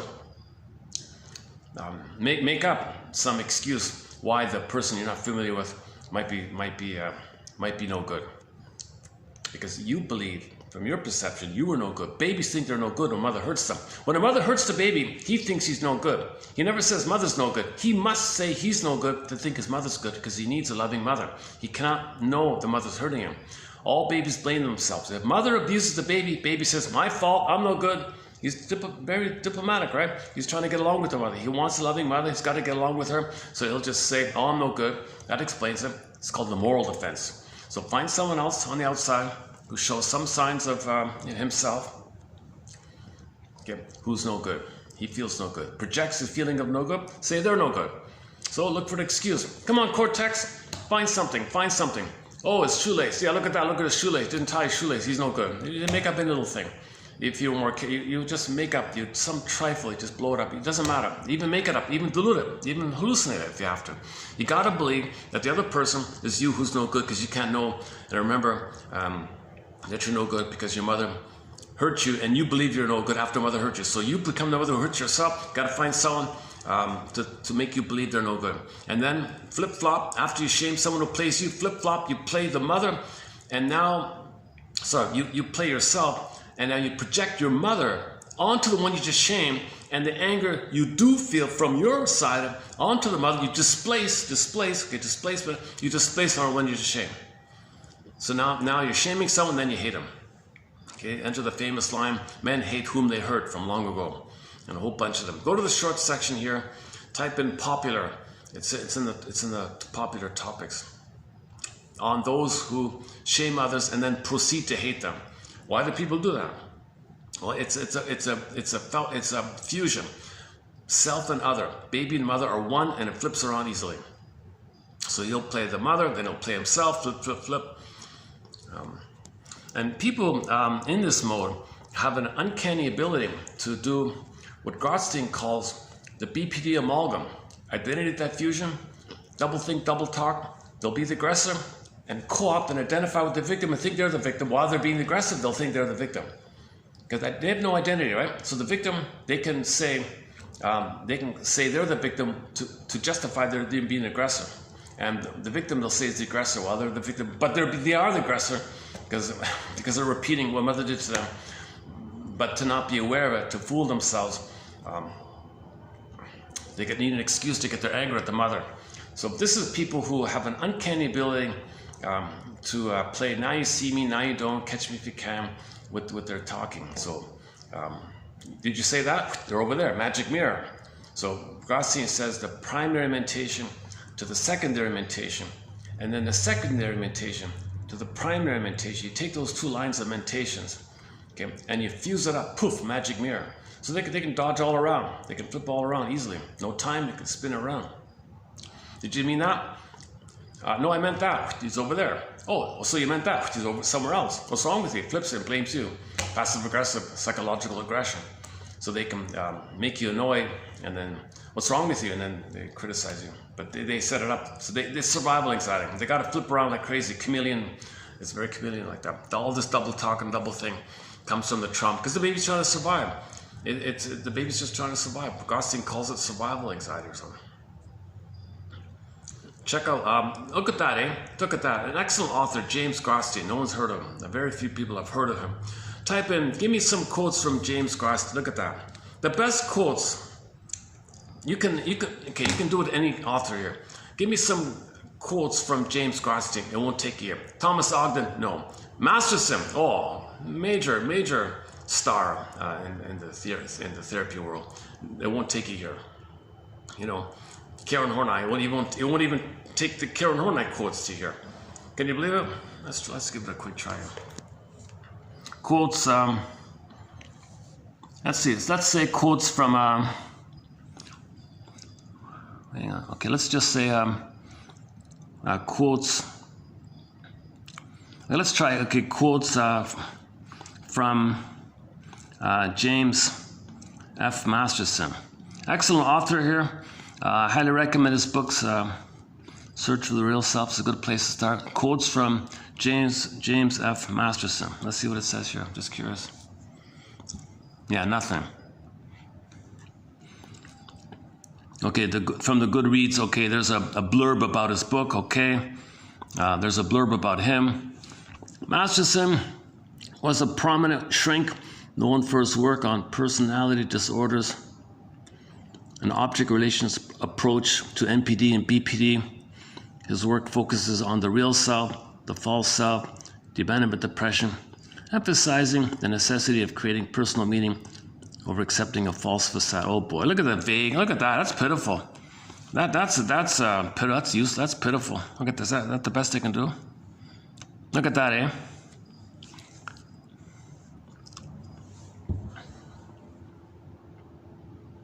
Yeah, look at that, eh? So this is gibber. This is basically gibberish. It's useless. Yeah, this is just vague stuff here.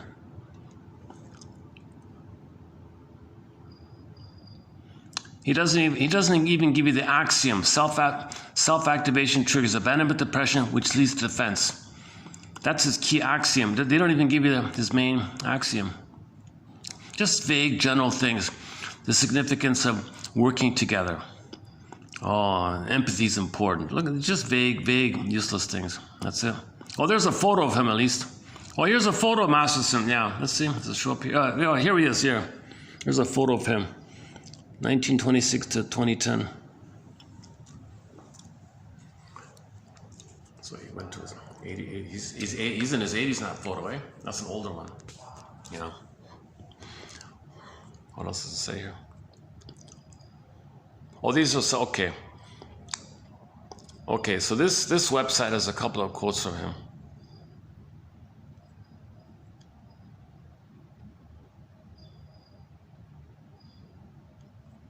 Okay, so this website. Yeah, here we go. The disorders of the self triad. Self-activation leads to separation, anxiety, and abandonment depression, which leads to self-destructive defenses. Okay, at least they got it there. But they won't take you to 1001 Windmills of the Mind. So they have so it takes you to this one here. That's it, eh? So you can get like maybe 5 or 6, you can get like 5 quotes from this website. That's all you get. Look at that, eh? We've got like maybe 100 quotes from Masters in this collection. They only take you to somebody that posted 5 of them. Some official looking institute or something. Yeah, So I get, for Pete's sakes. Now I don't even know if people can get this collection because I haven't received any requests for it. But it's there. Accordingly, as I understand it, the Patreon page should still work. I don't know. The Buy Me a Coffee one doesn't work. The GoFundMe doesn't work. As far as I know, the Patreon should work, but I haven't had any news from it, so I don't know.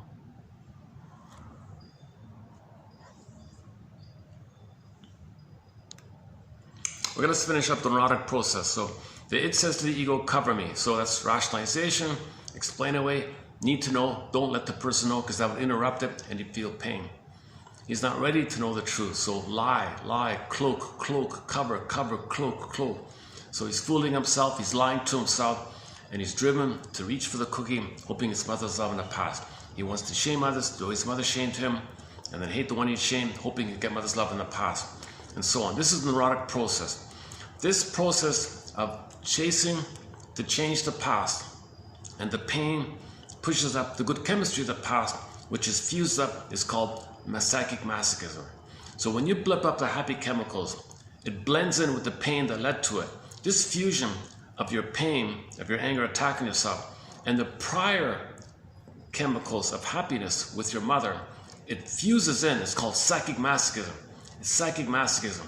So the pain makes you push for the past by chasing for the future to trigger the past. This rigmarole, this misery machine is the neurotic process. And you're living in the past, spinning this around and not making sense.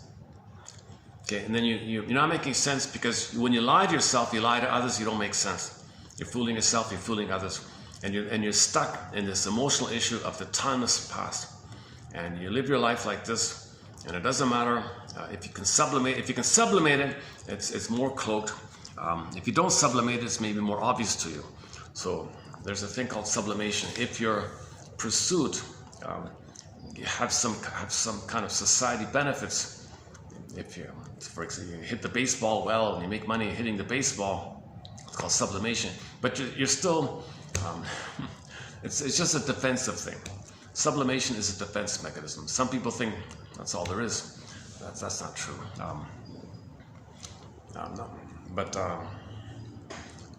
it's rare for somebody to come from a place of embodiment and feeling real and alive. It's very rare. Most people you see are revved up with their body, or they're kind of conserving, in the parasympathetic or sympathetic, like that. Yeah, I never thought of that. My guess is the natural thing would be the parasympathetic, to conserve. And then if you're under too much stress from that, then the amygdala flares up. Then you got hypersympathetic.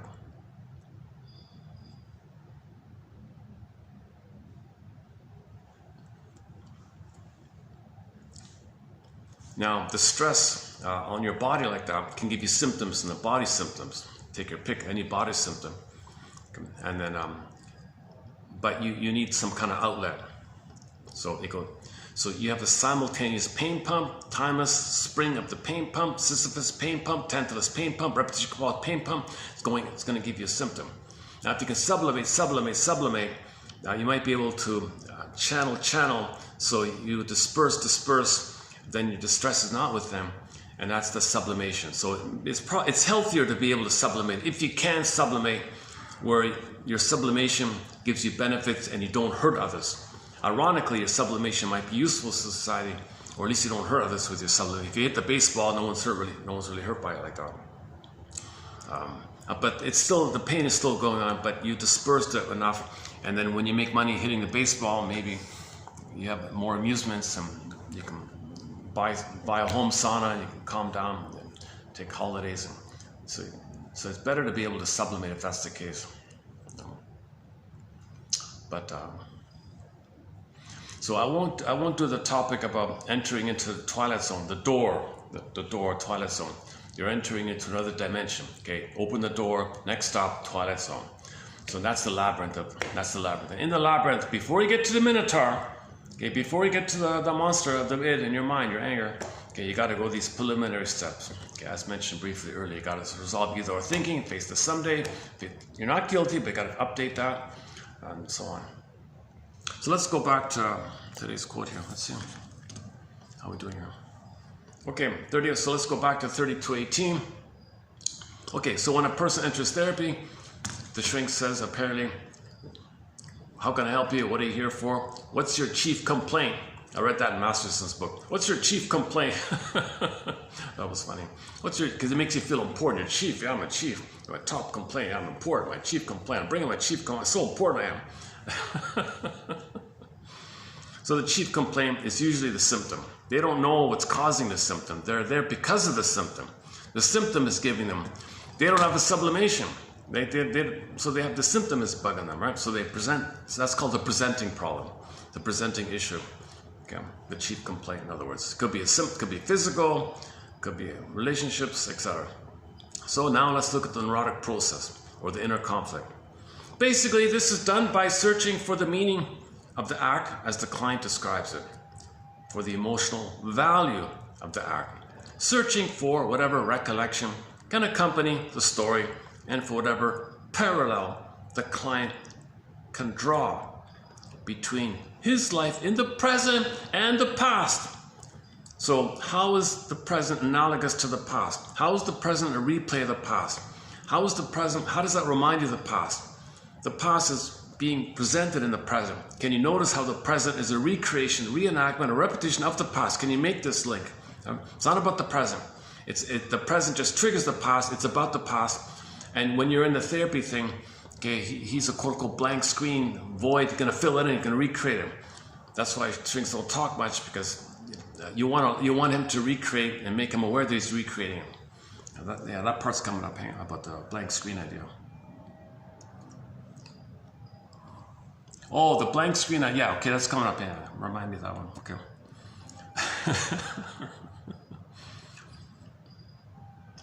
Okay, so we want to bring to the client, we want to get the client to a point where he can do what the therapist is doing, namely facing the meaning, voicing his feeling, finding some recollection, or in a phrase, functioning therapeutically.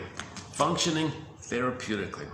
Analyze yourself, shrink yourself, observe yourself. Okay. Notice the present triggers the past. That's the antecedent.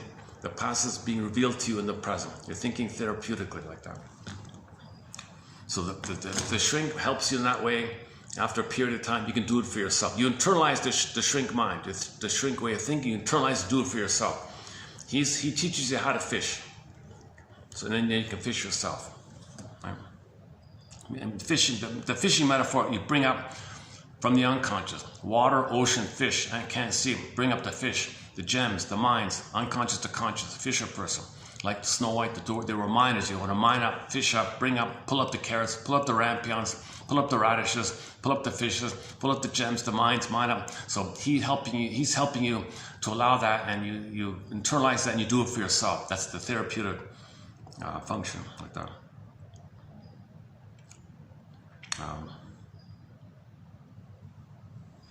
Functioning therapeutically. The concern is with the reorganization of psychological forces which have led the client to this problem. So the goal is to get to that place where you consented to that the past happened, and you give thee all hope for a better past. You got to give up hope for a better childhood in the past. Give up hope that your mother will love you in the past. No time machines. Give up such hope. In order to give up such hope, you got to admit it happened. Mother failed me. She betrayed me. In order to do that, a key point here is Bruce Springsteen, Independence Day, Toronto introduction. Listen to what he said about seeing your parents as people. Hopes and dreams didn't pan out. You're startled, surprised, you're shocked. Realize their dreams, some blessings, some benefits. So you got to find the both end of your parents. Rosanna Deerchild's Indigenous Elders quote: "The more I learned of my mother's story, the more of a person she became to me." You gotta see your parents as people, traumatized people, wounded people in pain, looking for a better past themselves. Maybe your parents were victims of the plunder system. My God. Don't get me, I can't think about it right now. The plunder system. Yikes, let's not go down that. That's so emotional, that's so overwhelming. The harm being done when a place is plundered. And the immense efforts to hide it. Somebody said now the forensic people can't even find the bones. They gotta find blood spots in the gravel to have a forensic identity of somebody. Unbelievable. So this,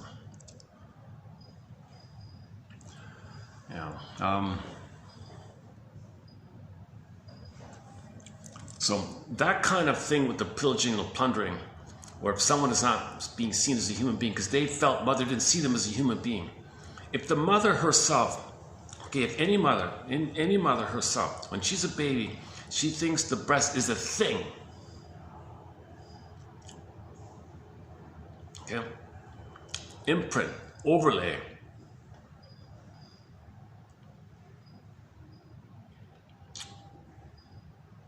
So babies reach human-to-human mutuality post 18 months. If the baby's traumatized prior to 18 months, they don't understand mutuality and the feelings and empathy for others. So narcissism, they don't have empathy or feelings or ethics for others. They don't have morality or feelings.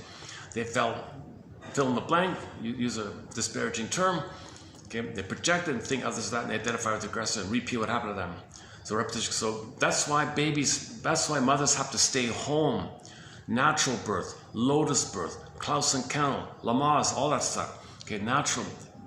Baby sleep on the belly, cord stays, placenta stays, skin to skin, the room is warm, heat lamps, candles, a little dark maybe, warm, temperature, skin to skin, no clothing, no washing, leave the smells, leave the muck, leave it. Okay, leave it all. Mother produces it for the bonding, for the attachment, for the fusion, for the oneness, psychological egg. You got to recreate like a social womb, an interpersonal womb utopia. The babies have a womb utopia inside. Babies need an extended outer version of that called a social, interpersonal, outer womb utopia. Okay, that's the skin to skin, mother's embrace, baby feeds what he wants to feed and he sleeps on the belly. The belly is interesting because the baby creates those grooves in the belly when he's inside. The grooves are there. It's familiar. It's home. It's home. You put him there on the belly. He feels, oh, that's home. He's familiar. Skin to skin. Very intimate. The warmth and the rhythm between the mother and the baby. Mother's warm body, baby's body, it's skin to skin, like a bridge between the two. Okay, cord and placenta stay, continuity. He's got to have a continuous womb-like thing. Babies need an extended paradise. Babies need an extended utopia, an extended paradise.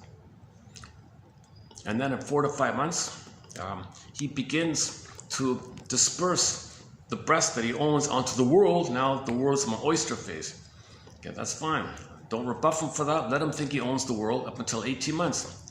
You don't have to rebuff him at 18. He'll naturally realize, oh, reality check. It's more fun to play with people, mutuality. But if he's stuck there, okay, then he lives in a solipsistic bubble where he's the center and everything is this thing that owns him. And he owns everything like that. So we got to return, we got to get back to what they call the feminine spirit, where babies have feelings, babies are human beings. You can't rip the baby away from the mother. You can't separate the cord and placenta. And for God's sakes, you can't put him on a torture board and make him bleeding and screaming for 20 minutes, either directly or numbed it, and the mother dies her instinct. So, okay, I'm not going to go down the circumcision trauma, but Ronald Goldman on YouTube, Ronald Goldman, has a book called The Hidden Trauma. Now people are starting to talk about it more, I noticed. So he's kind of like the lead, he's on a mission, you know, he's the lead author. He's a medical doctor, very qualified, spent his whole life studying circumcision trauma. And so he's the main voice, I think, on this. So I'm not a doctor, I'm not gonna really talk about the physiology of that, but his descriptions are pretty clear writer. I haven't even read the book, I just heard him a little bit on YouTube. Oh my God, I gotta take that in small doses. I did post a couple of quotes about a couple of months ago on it from Ronald Goldman, but that'll definitely break the bond. Absolutely basic trust will be destroyed. In the name of pillage and plunder, we break the bond to the mother, calcify her soul, make him enraged like this, because that's the mechanism to plunder. You need angry. Because the repetition compulsion causes the plundering. Right? So now we're plundering the planet because babies are traumatized, and then you repeat, baby felt plundered, pillaged, short soul. He becomes that onto the planet and the world like that. So you got to return to the basic of birthing stool, or just squatting even, and bring back the doulas, bring back the midwives, and make the mother peaceful when she's pregnant. Mothers probably should stay home in the late pregnancy, early. Mothers shouldn't do anything exciting. No smoking, no drinking when pregnant. No pills, smoke, drink, exciting things when she's pregnant. No watching scary films. No dramatic things when she's pregnant. It's got to be paradise inside. Babies need a welcoming womb. Knowledge of the womb. 50% of the baby's personality is being wired inside the womb, they're saying now. 50%. Can you believe it? So you need a bliss. The baby has a right to have paradise in the uterus. Mother says, no, inconvenient. I want to go to the rock concert or whatever. Too much stress. Baby's experiencing prenatal distress in them. One woman was noticing the baby kicking inside. The baby was kicking because he was under stress. He was under a panic. He was stressed out. He was kicking. He was frightened. And the cord twisted around him. He wasn't getting enough oxygen. He was in a dire panic. He was kicking. He froze or something. While he was kicking, the mother said, hey, everybody, look, Junior inside's going to be a soccer star. Come on. What a misconnect. What a misattunement between the mother and the baby. Baby feels unseen. Mother, I'm kicking not because I'm practicing to be the next Maradona or Pelé.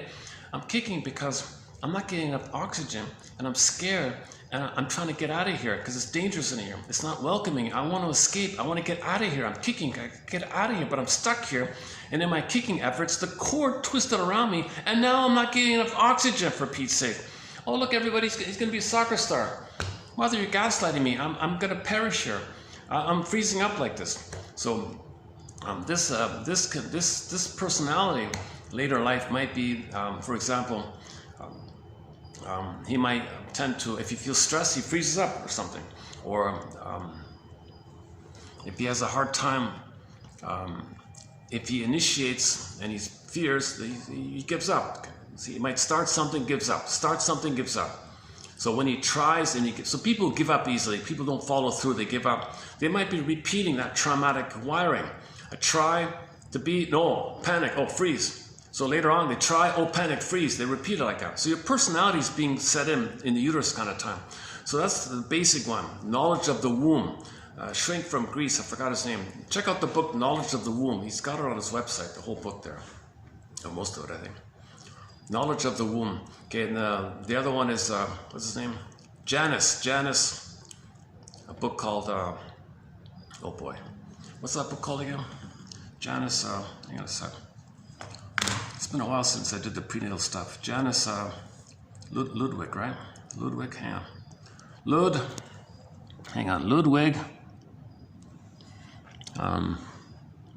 Ludwig, was it Janus? Something about, the psychologist, yeah, Ludwig Janus. Where's this book? Oh, there's the guy. Where's this book? In Utero, Our Birth Journey. Okay, he's a shrink from Germany. Heidelberg, Germany. All right. That's a beautiful city, apparently. A lot of castles and stuff. Where's that, oh, here we go, book review. Yeah, here we go, birth psychology.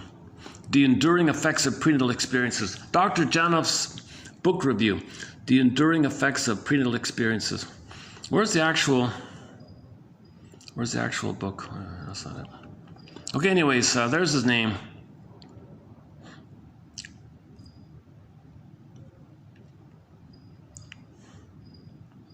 Our Birth Journey. Lecturer. Is he still around? Oh, look at that. He's still around, eh? Lecturer and psychoanalysis instructor at the Psychoanalytic Training Institute in Heidelberg. Oh, I'd love to go there. Mike, I wish I could speak German. If I could speak German, I'd go there. Oh my God. Apparently it's free over there, isn't it? Learning with Ludwig, if you can pronounce it. Oh, look at that, eh? He's teaching, eh? Oh, free, look at that. Look at this. Prenatal memory. How can we know if we don't remember? In this class, Ludwig Janus, his last name is Janus. His first name is Ludwig. Okay, Janus. Dr. Janus elaborates on the nature of the various expressions of our earliest experiences, both personal and cultural. Learn more. Free. Oh, look at that. Learn more. No. Free talk. Oh, it's a free talk. Oh, I see. Register for free.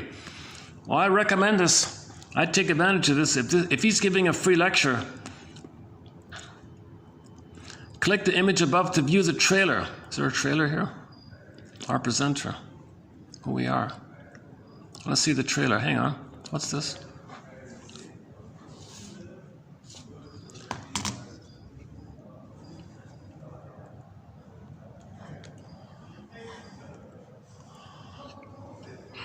Therefore, some people say the prenatal time is the first classroom we all have attended. The first classroom. It is especially in emotional classroom. We learn our emotional regulation in resonance to the regulation of the mother's emotional reality.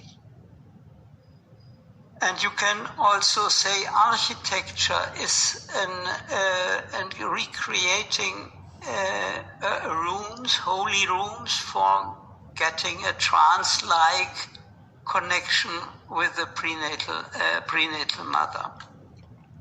And also all the technique inventions like aeroplanes that fulfill fetal experience of flying, or cars or trains are fetal experience of being moved. Wow, okay. And telephones or iPhones realize the basic, the archaic connectedness with the mother and the family and so on. And therefore the name of these texts or these books, Homo Foetalis, that we are not apes with big brains, but we are fetal beings in our center. And the background for this strange situation is what I named in the beginning the physiological prematurity, because we are so deeply impressed by our prenatal and postnatal experiences. We are apes who change the world that it feels or is like a uterine world. Wow. That was in the first time on the tribal culture, magic, by feelings. All is connected, and we have rituals to get our wishes fulfilled. The magical thinking. And in the later debate, but this did not function, and therefore we went from the early right brain orientation to a more left brain orientation. And in the antique world, the gods, the early parental figures, went on the Olymp, and we had created our own life world. And after the Enlightenment, we had a totally change or a mutation of consciousness to the left brain, our rational brain, that we focused not on our religious orientation or protection, but on our abilities to form a world that fulfills our basic needs.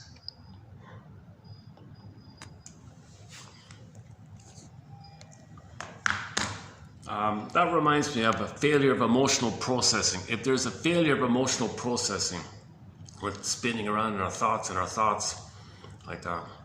We ruminate and think because of the trauma, of the early trauma, right? But that thing about the womb, a lot of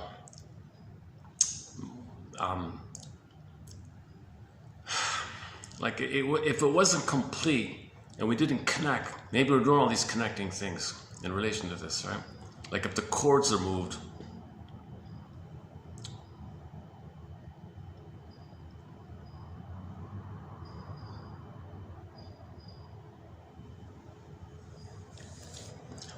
he said falling, right? The airplanes, you don't want to fall, right? Sometimes you fall because the oneness is broken. The feeling is falling apparent. The nightmare is the falling. The nightmare, the dream is falling. So maybe you want to fly because you don't want to fall, right? What else did he say?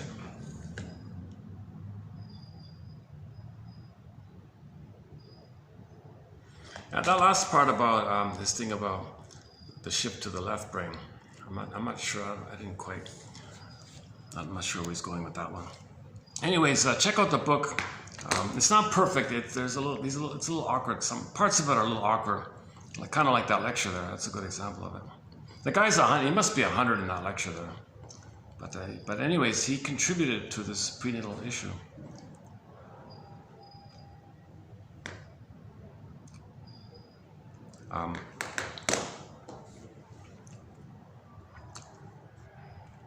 So Lloyd Damas's version of it is the phantom placenta idea. Like, where's the placenta? If you remove the cord, remove the placenta, whoa, where's the placenta? Okay, plant a placenta. Now what does the placenta do?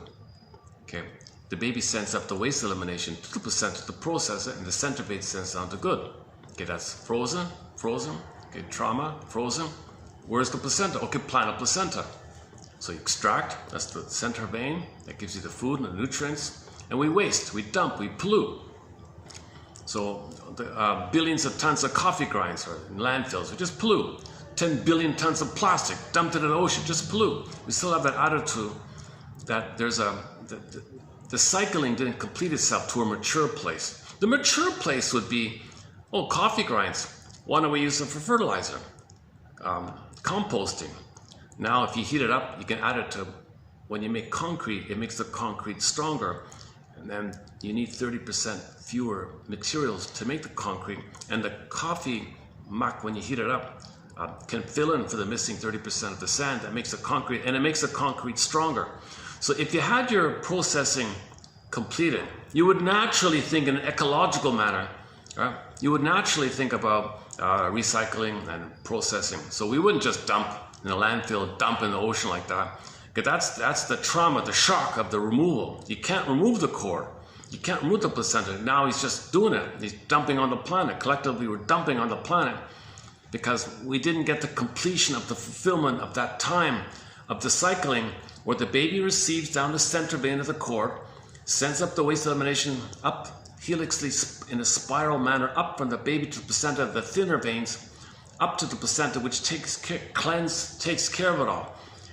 It was failed, so we're still, it failed. Where's my placenta? Dump on, come on, Earth, come on, planet placenta, digest it. It can't, reality check. The planet cannot process 10 billion tons of plastic in the ocean. 50% of the coral reefs are dead now. Fish are dying all over the place. Things are heating up. The water can't do it's heating up. And then we get water vapor syndrome, wrecking the ecology. We're not making sense. You see, so we're not thinking normally because we're in the compulsion to get our placenta needs met. So he's kind of in that little bit in that kind of area, I think as well. So it all starts. So 50% of our personality is laid in the knowledge of the womb. Knowledge of the womb.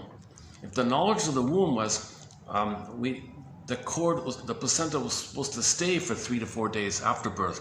The only time you're allowed to remove the placenta and the cord is after 3 or 4 days or whatever it is. Okay, the sign of it is the cord turns chalk white. The cord turns like chalk white, or it's like really all the blood is out, all the flow is out. So there's no blood in there. You're clear about that. And the cord flattens out it goes flat like a sheet of paper, like a pancake or whatever. And it's a pancake and it turns white. Then you know the blood flow, oxygen, nutrients to the placenta. It's completed its run. When it's completed its run, it'll drop off on its own accord. So just wait a little longer. It'll drop off on its own accord. But at least you got to wait for that time, 3, 4, 5 days, whatever it is. But if that's failed, then we just act from there. Where's my placenta? Dump on the planet, dump in the ocean, dump, landfill, billions and billions of tons of coffee grinds, dump, methane, heating up, waste. But the logical, reasonable mind would say, wait a minute, coffee grinds can be fertilizer. It can be used for composting. It can increase the strength of the cement. Then the cement doesn't need all the sand to make the cement. We can have better buildings. And you can apply that. You can apply the recycling, ecological mentality, healthy adult mentality with other things too, right? But that's why we've got to stop this knowledge of. We've got to stop removing the cord. So one possibility is mothers can set it up in advance that the cord that she makes the request for a lotus birth. So every delivery room should have a lotus flower on the wall. Lotus flower, stem, pod, baby cord, placenta. Leave it like that. Leave it intact. The beautiful lotus flower, stem and pod. Don't you want a beautiful baby? Cord, placenta. Leave it there. The baby will be beautiful. Don't you want a beautiful baby? Well, leave the cord, leave the placenta for Pete's sake. Just look at the lotus flower. Nature teaches us. Now, if the doctor says, no, and we're breaking the rule, in the name of pilgrim plunder, we got to traumatize and break the bond. Well, then the mother bring in the Doberman pinscher.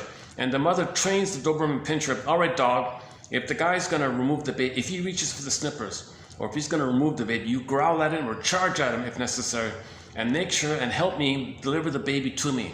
Got a dog, the dog will be very loyal, he'll protect the baby. So mother says, help me protect the baby. Because father's out of it, the guy delivering it, okay, he doesn't know it happened to him. He's calcified. He's doing to the baby what happened to him. He's just repeating the numbing that happened on him.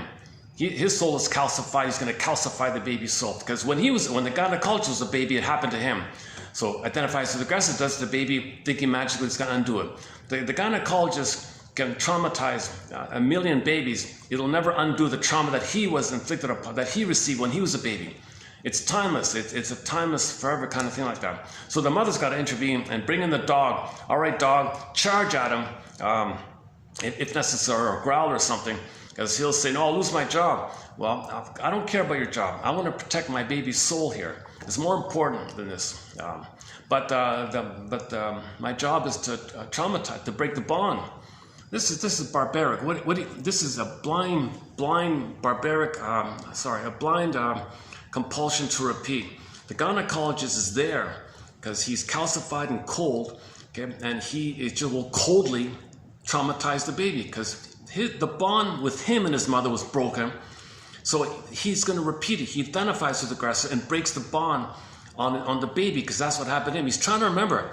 Ideally, the gynecologist, if he had any feeling, if he can muster up, if you can do any kind of self-reflection, man in the mirror, Michael Jackson, if you can do any kind of self-awareness, get in touch with himself, mindfulness, do any kind of inner thing, or either logically or feeling that gets some kind of sense that's wrong, ethically, morally, feeling, if you can get, then when the baby comes out, oh, no way, he wouldn't do it.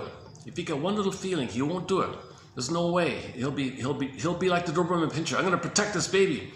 I'm not going to remove the cord. There's never any excuse. There's never any ever excuse to sever the cord and placenta. In the 1 in a billion chance an operation is needed, all the more reason to leave the cord and placenta. Baby's put on the belly, and the operation is done there if that's the case. At least the baby has the continuity of the support of the oneness of the mother, the support of the placenta, support of the cord to the mother, skin to skin. And then why can't the guy, he said, do the operation while the baby's on the belly, if that's the 1 in a million billion case like that. There should never be any excuse. Oh, in the name of pilgrim, that's the excuse. We got to plunder the planet for a quick buck. That's your excuse? Why? Can't help it. Can't help it. You're an adult. You're an adult. You can help it. No other alternative. Tina, no other alternative. No, you're an adult. Those are baby ideas. On the baby's point of view, he had no choice, no alternative. He couldn't help it. The baby had to do what he did to survive. But when you're an adult now, can you parse out you're an adult versus the baby memories? Knowledge of the womb like that. That's the part of the unconscious. The iceberg matter. Unconscious is very powerful like that. It's 95 to 99% of our drive is from the unconscious, right? So we want to build our consciousness, right? We want to enhance our consciousness. Berger had just a side comment on the power differential between the conscious and the unconscious. Imagine the braggadocio doorman at a fancy building. You see him, he's a big hot shot, braggadocio, orders people around, stand here, don't know, who are you? Okay, you see him, thinks he's so important, thinks he owns everything. But versus the owner of the building, who's probably on a yacht somewhere, you don't see him, you don't know who he is, okay, but you don't see him, but he's the owner. Who has more power, the invisible owner of the building or the braggadocio doorman? That's kind of like our conscious and unconscious, he said.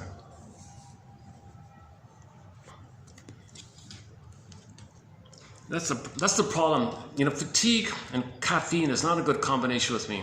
I get excited and then I don't present in a smooth way. It makes me excited and then I'm not able to present difficult material in a calm way.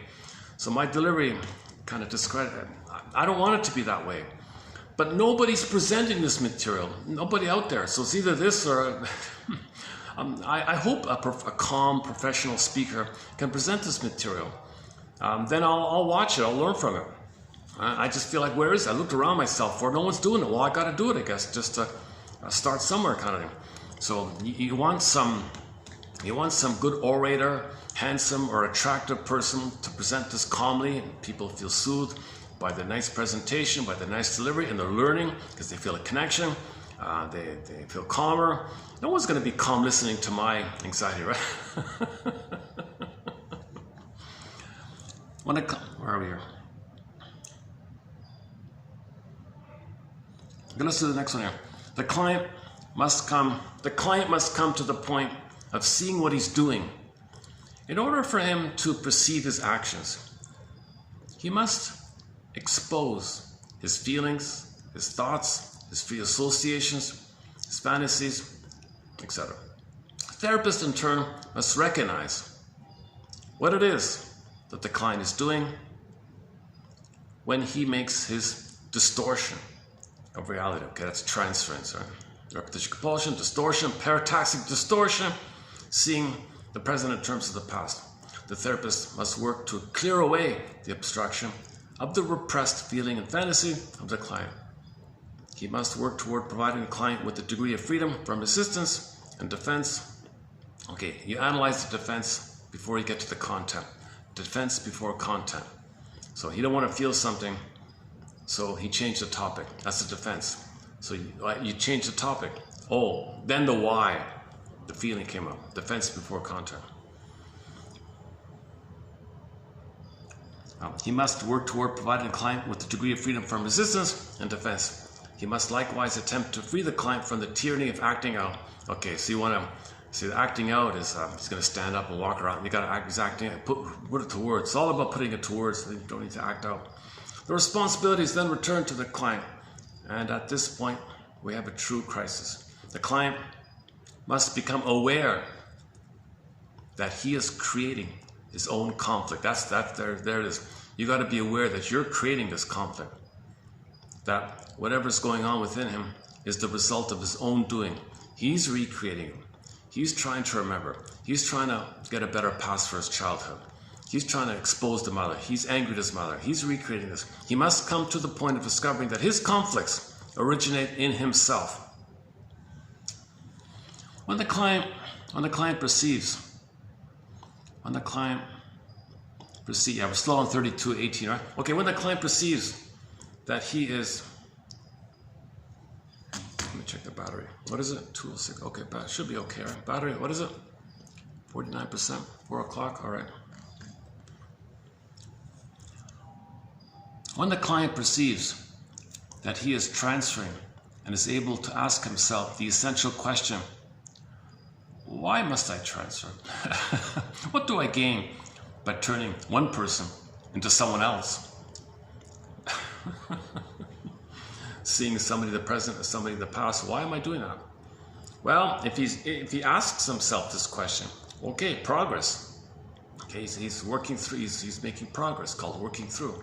Since the client straddles the past and the present in the transference, he is much like Janus. Oh, the author, Ludwig Janus. Okay, the mythological character. He is much like Janus, looking back into the need for the transference and forward to the working through process. Okay, so you know you want to feel that's looking forward, and you look back to understand the trauma, and you're looking forward, back. Okay, feelings in the past, present got to heal. Identify the past, heal in the present, back and forth. Janus, they look two-faced Janus. The therapist is of most help when he's able to take the representation of the conflict, the symptom, the behavior, and demonstrate how the client is using it in lieu of a deeper forbidden wish. Okay, so you're doing this. So when you repeat and act out, when you reach for the cookie, it's to make you unaware of the deeper wish for mother's sweetness and comfort and soothing in the nursery. Right? In other words, he demonstrates that the client can say or do the same thing that he is actually saying or doing unconsciously in a manner less destructive to himself. So just, once again, talk about it. The client helps himself when he looks at himself, when he permits himself to perceive the meaning of his own acts and tries out ways of living and relating to people other than those determined by the past tyranny. Emancipate yourself from mental tyranny, sings Bob Marley. Emancipate yourself from mental slavery. Repetition, compulsion. The transference is an expression of a need in the client's searching for that which he did not have as a child. The understanding of the figure which the client makes of the therapist or of his fellow group members in the group therapy throws light on the need. Insight into the need, in turn, exposes the client's level of development. When we see a client searching for, reaching for, transferring to another person as a parent, okay, now again, I didn't follow up here, but is he expecting parenting from? Is it like earlier or is it like later in development to this topic? I don't want to get into that this time. All right. As the associative chain develops, free association, as one idea follows another, or as a feeling follows an idea, or as an attitude follows a behavior, what becomes manifest is a reversed causality. That is, the client will speak of the effect first and then the cause. For example, when Martin said, just made up name here, when Martin says that he cannot have what he wants, and then he says he feels angry. Well, hold the phone here. The anger's first. Yet it is the unexpressed anger that made him deny himself that which he wants. Martin acts out his anger and acts it out masochistically. When he verbalizes his attitude and his feeling, he is telling the group of the casual relationship, but telling it apparently backwards. The most significant fact is that Martin finally experiences his anger. The reason that the process appears in reverse is this: the unconscious push of the repressed anger makes for denial. Okay.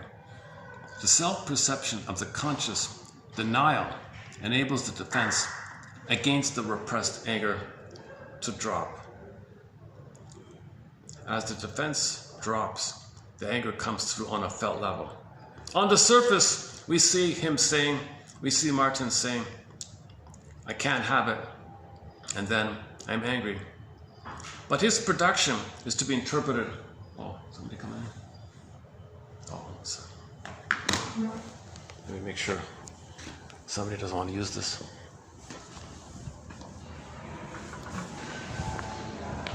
No, it's okay.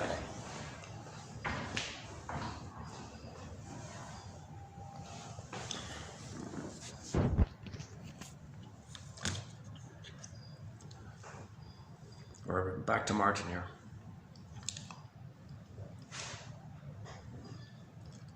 So Martin says, yeah, I don't deserve happiness. I can't have what I want. And then he says he's angry. But hold the phone here. It's his denied anger first. And then the masochistic, because of that. And then it leads to him afraid of getting what he wants, right? But this production is to be interpreted as his saying that the need to hold down anger is great, and that the device Martin uses in the interest of repression is to say that he can't have what he wants. Okay, that's the belief. So if there's too much pain to have your anger, you create a belief to push down the pain. The belief is, I don't deserve happiness. That's a belief. Okay. But first was the pain and the repression of the anger, and that pain and the repression creates the belief, and the belief represses the pain. You see, the pain is first. You don't want to know it. The way to push it down is to then have a belief. The belief pushes down the pain. Okay, from on this point, Arthur Janoff's excellent book called Beyond Belief. It's all about this topic. How beliefs are created as to push down the pain, and the pain creates the belief. Look at that, eh? And this guy's writing in 61. Look at that, 1961. Look at that, eh? So this guy, he's ahead of the game, this guy, talking like this here. Yeah, I just realized it now, right? So when you have a belief, okay, that belief is there to push down your anger around your needs not being met. And you don't want to face it, you don't want to know it. The way to push it down is to have a belief, an excuse, a masochistic, self-defeating belief. Oh, cynical belief or something. Well, I believe this, I believe that, I believe that. No, the pain creates these beliefs to make you aware of the pain, not knowing that the pain created it, hence the trick. But if you first say your belief, then maybe the underneath comes up. But the underneath was first, then the belief. But people say the belief, and then the underneath comes up. So people talk in reverse, right? So people make a belief. I think that's the cause of their anger. No, the anger caused the belief. Okay. Okay, if you can find his excellent book. There's another good example. Let's try that. Arthur Janoff. We got the best quotes, the best, most in-depth, richest collection of quotes of Arthur Janoff.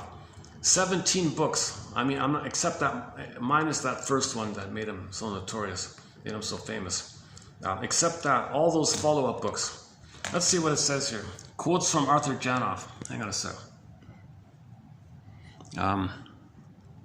Okay, let's just do Arthur Janoff quotes. Let's see what we get here. Just some useless, a few little nothings, right? Okay, quotes. Yeah, okay, you get like these picture ones, right? Janoff.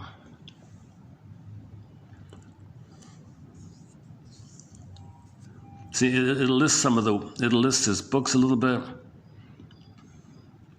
Janoff's reflection on the human condition, more on feelings.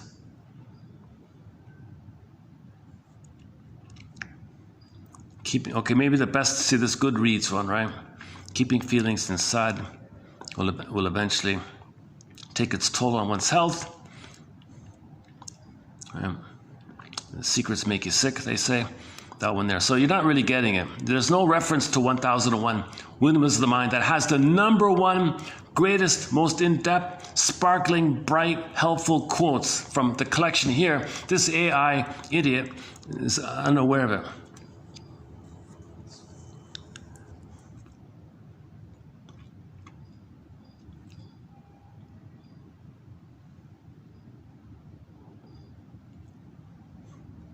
That's it.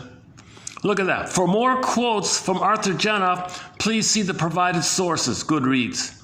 That's it. You only get 10 quotes there or something like that. It doesn't take you here. You see, this is a huge deficit. This is a huge fault. This is just like an infomercial. This is just some vague infomercial. They're not giving you the good stuff here. So somehow, some way, type in 1001 Windmills of the Mind. Okay, get to this channel. The channel on YouTube is youtube.com/ is that right? 1001 Windmills. Oh no, pardon. youtube.com/ 1001 Windmills of the Mind. Is that right? Or Google or search in the YouTube search, or you can do it by the channel name, Psychoanalytic Self-Awareness Quotes. Okay, go to any of the pages, okay, and there's a link below to the Patreon. Or go to Patreon and type in psychoanalysis. Go to the, narrative medicine, pardon me, that was taken. Go to the patreon.com and search in narrative medicine. Yeah, that's too bad, right? And then you can get the collection for the price of this little thing. Just a little admin, basically admin fee, right? I don't even know if it works though. I'm assuming it works.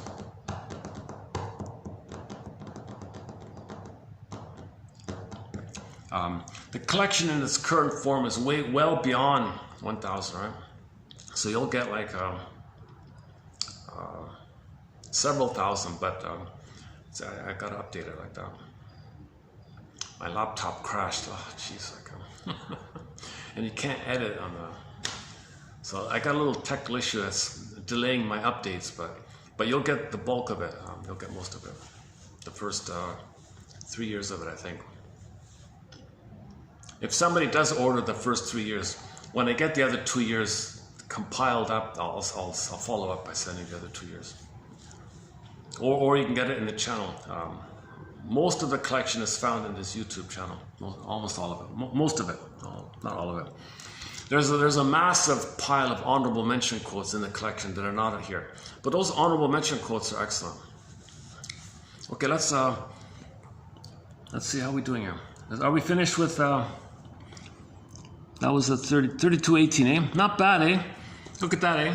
So 32:17 and 18 by this Norman Locke guy.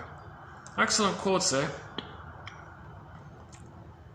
I think I pretty much skimmed the whole book and I got 2 pages. So I think I've got the best material from him between 32:17 and 18 by Norman Locke, unknown guy from back then. Okay, and the ones below, let's see, hang on a second, where are we below?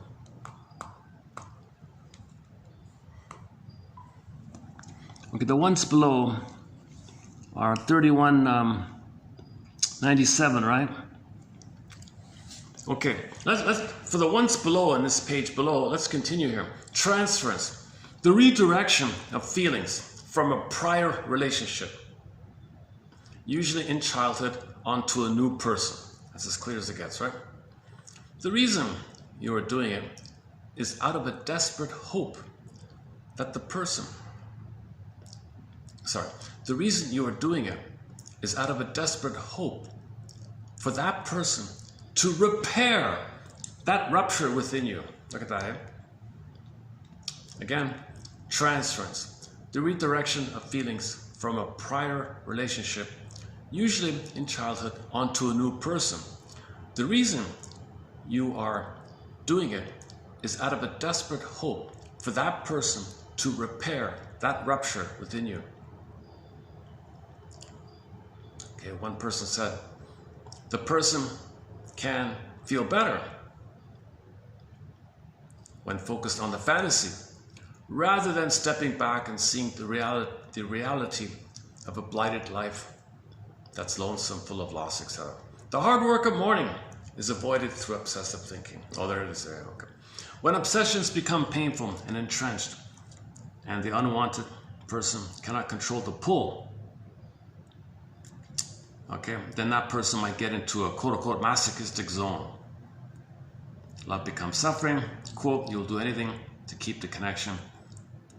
Okay, so now we're getting into the clinging vine narcissist, or the codependent narcissist, or the voyeur narcissist, or the idealizing narcissist. So this is a narcissist, but they cling to another narcissist, a co-narcissist, but they're the more masochistic version of it. I'm just simply calling it the clinging vine narcissist. So they will do anything to keep the connection. They'll sell their soul, they'll sell their pride. Life in the masochistic zone doesn't seem like narcissism, but it's a form of narcissism. The voyeur narcissist, or the clinging vine narcissist, or the waif narcissist. Okay, so the popular understanding of the term narcissism is that he's overtly grandiose and lacks empathy, etc. But there's this other kind of narcissism. He calls it here the flip side. Okay. But what they have in common is that something's missing, looking for another person. Okay, the voyeur narcissist wants to idolize someone, and by doing so they feel special themselves. That's the voyeur one, or the closet one. Narcissism calls it the closet narcissist. Okay, and it goes on a bit like that. All right. Crystallization. Oh, the BPD. Oh, the famous film, Fatal Attraction. So I didn't know this, but if you know a drama queen who creates a lot of craziness, she's referred to as a bunny boiler from the film Fatal Attraction, 87 film. Bunny boilers, a term that alludes to Alex Forrest, the woman, right? The spurned woman in the 87 film Fatal Attraction, who leaves her ex-lover's family pet in a pot of boiling water. Oh my God. The expression has endured as slang for jealous exes and overzealous aspiring lovers. Yeah, so the guy was married, right? Had an affair with the BPD woman. She freaked out, wanted to get back at him. So she tried all sorts of tricks. one of her tricks was she took the man's daughter's pet rabbit. She took the pet rabbit and put it in the boiling water. So when the wife came home or something, she, what's this in the, what's with the boiling water? I don't get it. So somehow she got in the house or something and boiled to death the kids, the man's kids, the daughter's rabbit. Opened the pot and screamed hysterically, and there's a dead rabbit in there. It was the daughter's rabbit. So she's a bunny boiler. So that's really a violent the kind of thing lower functioning BPD types do. They're very destructive and hurtful like that. Oh, one more thing I want to do here is I only have a rare, the odd quote from Freud. So here's one here. What I thought I'd do is, hang on a sec. Let me see what the AI does with this. Hang on a sec. Okay, copy. All right.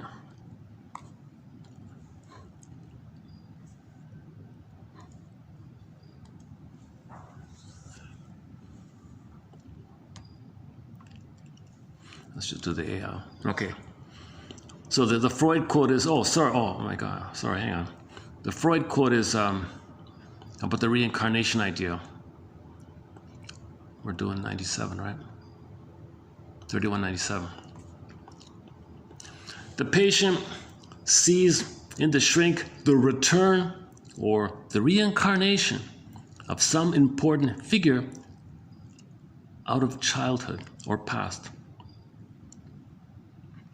and consequently transfers onto him feelings and reactions which undoubtedly applied to this prototype. So if the person in the present is seen as an emotional reincarnation, that's Freud's line, an emotional reincarnation of your mother in the past. There she is there in the present, and the girl in the present. Okay? So the shrink, it might be, oh, there's my father, there's my mother, whatever. It's an emotional reincarnation called transfer. You see the present in terms of the past. You distort the reality, you see the past in the present. Because you're dealing with too much pain in the past. It makes you see everything in terms of the past, and you're dealing with people in the present as if they're the mother in the past, and you're fighting with the mother in the past via them standing in for their mother, called transference stuff. That's why it's so crazy like that. So in the bunny boiler woman, right? She probably thought the guy was emotionally unavailable because he was a real rude, cold, he was a cold fish, unavailable and married, had a fling with this woman. So that actor, the man,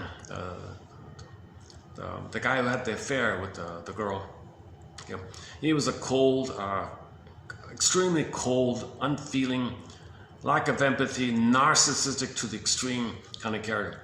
So this bunny woman, or whatever her name, Alex Forrest, right, must have seen him as an emotional reincarnation of her mother.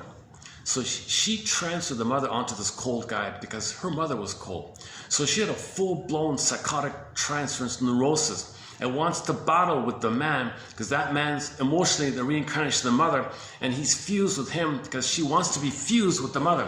The bunny girl didn't get fusion with her mother, and because the mother was like him, so he fused with him to pick up and resolve this issue because she needed fusion with the mother back then, so she wants fusion with him. But he's married, unavailable, that's why she just recreated the chaos that she felt with the mother. So she's, in the film, she has this chaos with this guy.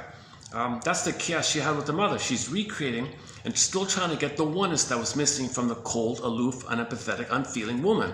The guy was just like the mother. So she was trying to, no, not again, don't leave me again. So she was demanding, controlling. She tried all kind of dramatic tricks, did all these dramatic things to scare the family. She was desperate, she was breaking things and scaring the guy and threatening and all these kind of things, right? The fatal attraction. And then the final scene was she boiled, she made rabbit stew out of the daughter's pet bunny rabbit or something.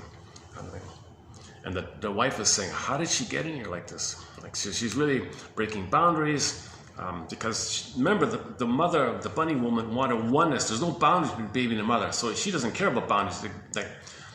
If the bunny, like Alex, is trying to get oneness, there's a fusion. There's no boundaries. She doesn't know where she begins and ends, where the mother begins and ends.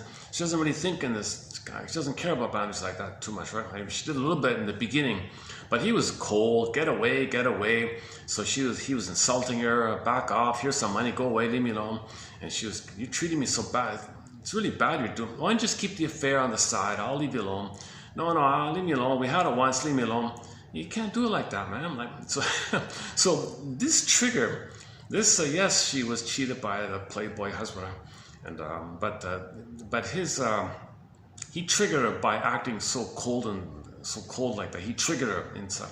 So there was a present insult, but the intensity was she was feeling survival and drama with the mother, and that's what was transferred into the present, right? Okay, so the patient sees. So the woman, Alex Forrest, sees in the married man the return, the reincarnation of her mother, and consequently transfers onto him feelings and reactions which undoubtedly applied to this prototype. So the chaos she felt, Alex Forrest, with the guy was the prototype. No time in that brain. Timeless, infinite, no time. So it's just going on all the time, right? So once somebody reminds her of the mother in the past, the guy's the reincarnation, this idea. I don't use that phrase too much, reincarnation, but here it is here. Let's do it this way. Wait a sec. See what it says again? Okay, this is a classic and lucid definition of transference, a cornerstone concept in psychoanalysis. Okay, this line, it's Freud's own quote. I just changed patient to analyst, so they said you've captured. No, I didn't capture. I just changed patient to I just changed the psycho. I forgot why I changed that. I changed it to analyst. I forgot. No, the doctor. The patient sees in the doctor. So AI thinks it's my writing. No, it's not my writing. So let's just vary it here. So this quote, Freud's quote, captures the essence of how Freud himself described the process. The patient isn't just remembering. No. They are reliving. So that woman, the bunny woman, okay, in the film, she's reliving with her nursing time with that guy. She's reliving it. False connection. It's a false connection. Number one, it's a false connection. Freud originally viewed transference as resistance, an obstacle to the work.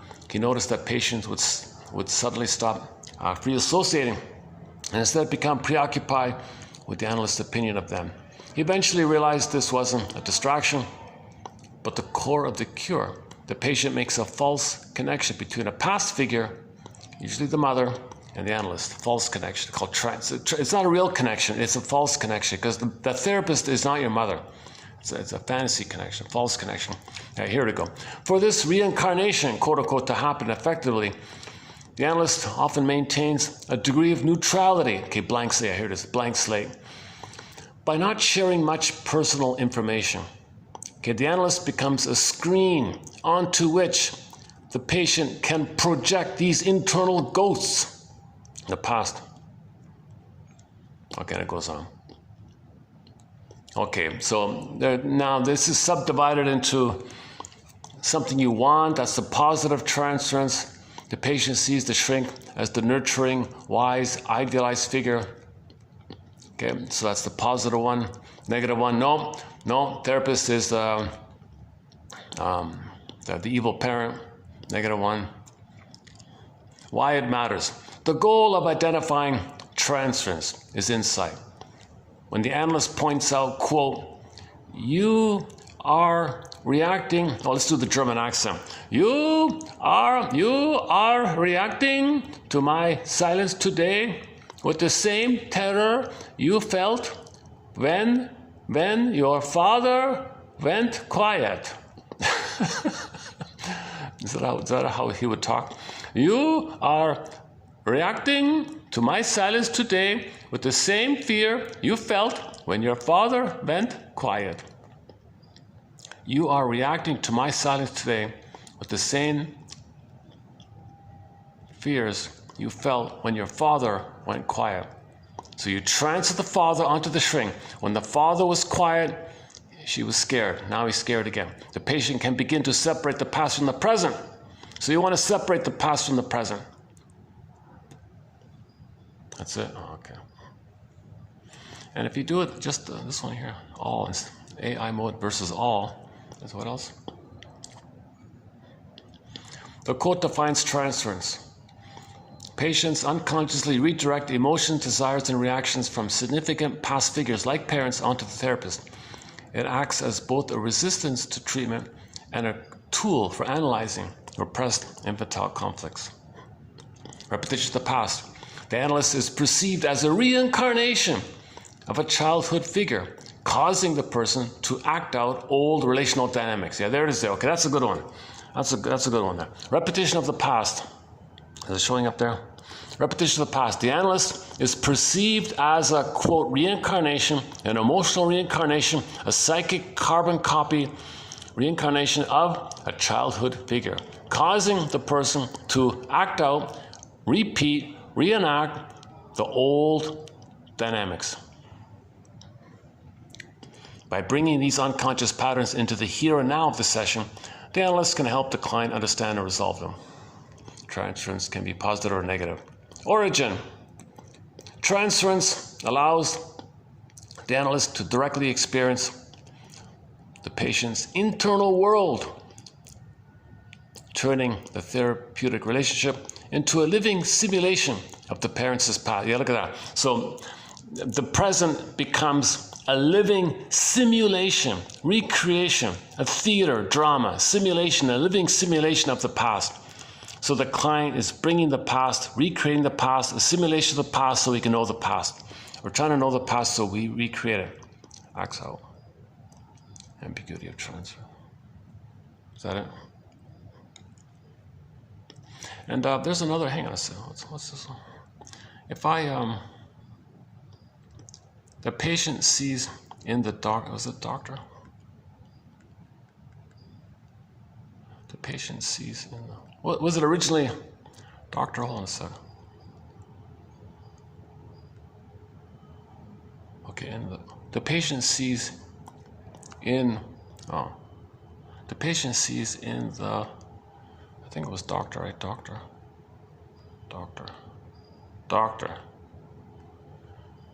Does it change?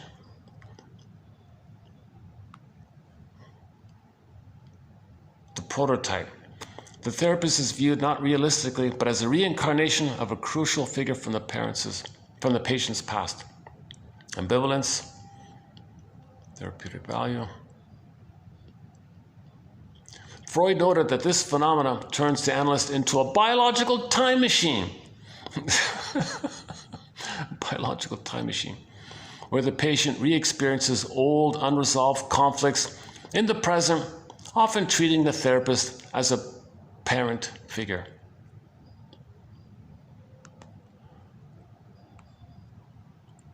Sometimes if you change the word, you get a different. It sounds like you're describing the classic concept of transference. It is a fascinating process where a person transfers the templates. You transfer the templates of your earliest relationships onto people in your current life. The time travel effect. The patient isn't just remembering the past, they are reliving it, re-experiencing. The doctor becomes a blank screen onto which the patient projects the unfinished business of their childhood. Prototype. The doctor is seen as a reincarnation of a significant figure. If a patient had a cold, distant father, they might interpret a doctor's professional silence as personal rejection and calculated cruelty. Whoa. Unconscious patterns. This usually happens without a person realizing it. They genuinely believe their strong emotional reaction is based entirely on the doctor's current behavior, unaware that it is actually a displaced, okay, emphasis here, displaced emotion from years ago. how it's handled. When a doctor or therapist identifies transference, they typically don't take it personally. Instead, they gently point it out to the person. Quote, I noticed you reacted with intense anger when I looked at my watch. Does that feeling remind you of how you felt when your father was distracted? Does that work? Well, okay, maybe in the context it might have fit, but does that work? Let's say you're talking to your friend and they stare at the watch, at the phone. I noticed you got upset when I checked my iPhone.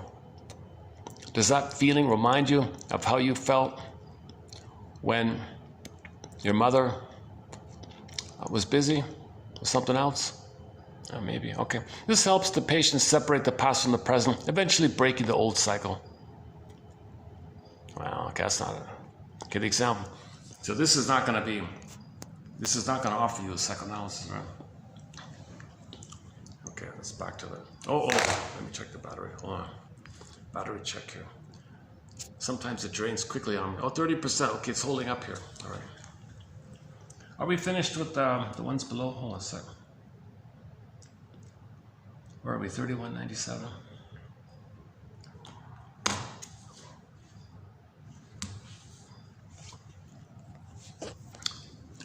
Repetition compulsion. Okay, the first one's repetition compulsion. Okay, let's leave the transference. What else is here? Masochistic zone. Oh, bunny boiler. We did the bunny boilers one. Oh, the one about the film, The Graduate. Okay. Yeah. So a lot of fantasy between the two, right? The young guy and the older, and the two, right? Oh yeah. So the young guy was gonna, his girlfriend was gonna marry another guy, but he managed to, he crashed the wedding, right? And it was all, they knew each other based on fantasy, right? So he got the girl.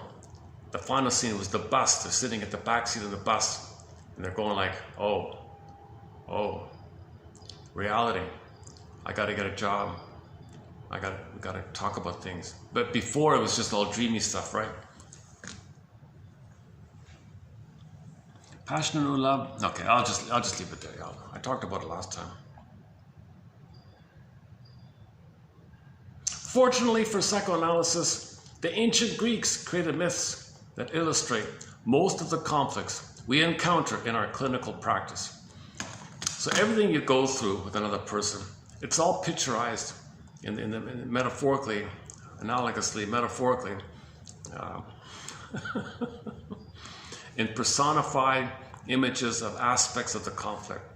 That's right. I think I should just wrap it up here. Yeah, yesterday, it's funny. Yesterday and today were two of my delivery. No, the past 3 days, my deliveries kind of dipped a bit.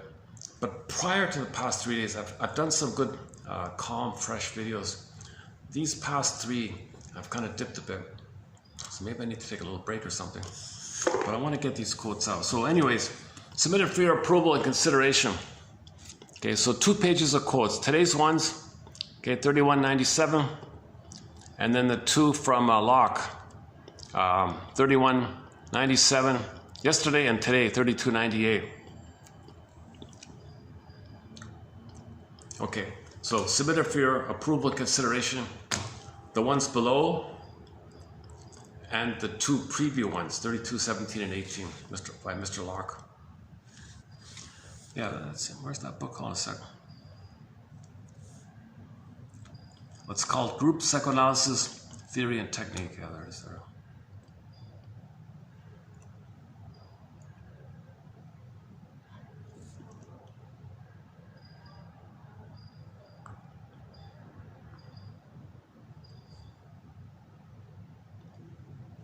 This unique study deals with the principles and practices of group psychoanalysis. I haven't read this yet. Okay.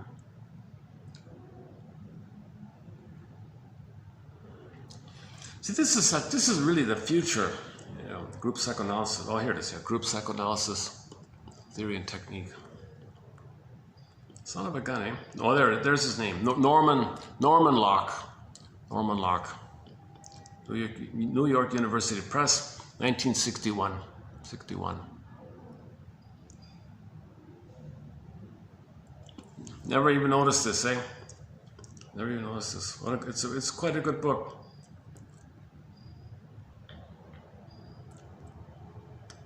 Okay, so I think I've plucked out 2 pages worth of excellent quotes from the book.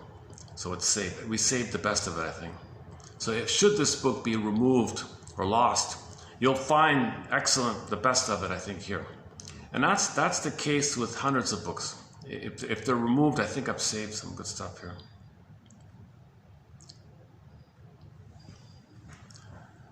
Okay. I'm just thinking about, the ending. I'm trying to do a new thing with the ending, just for fun on the lighter side. I discovered a website called Radio Garden. Radio Garden. And if you click around a while,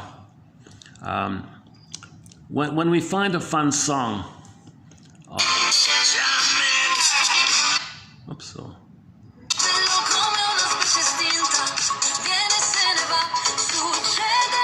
usually from Greece and Turkey, you get a lot of Greece and Turkey has great music.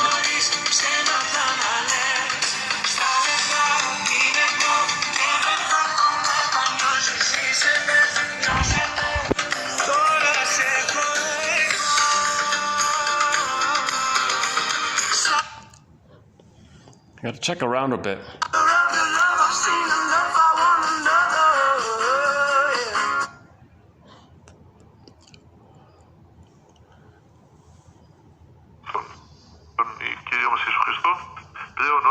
These are all radio stations.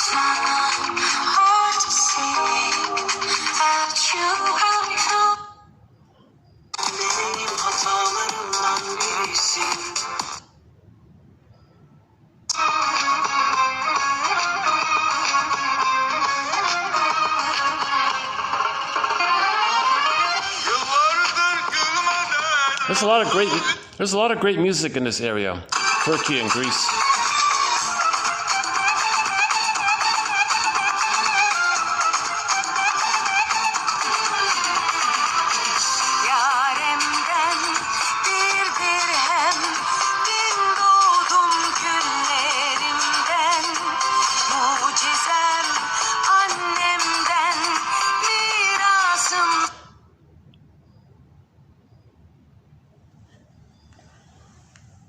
θεσμούς στη Βουλή, τα συνδικάτα κλπ, την αυτοδιοίκηση, θα συνεργαστεί μαζί τους.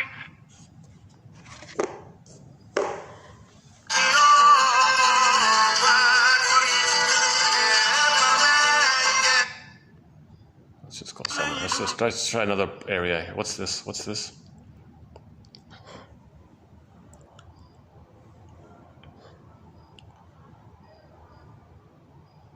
Bangladesh.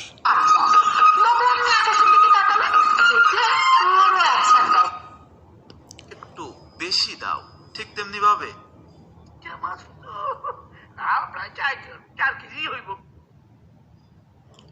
Thailand. All right.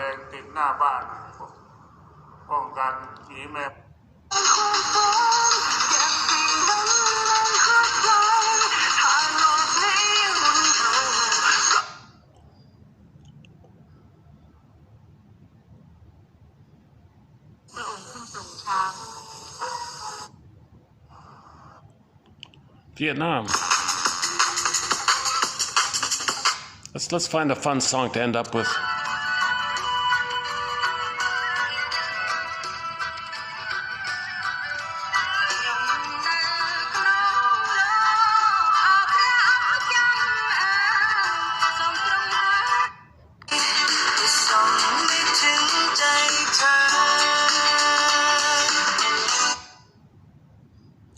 What's this? Dali.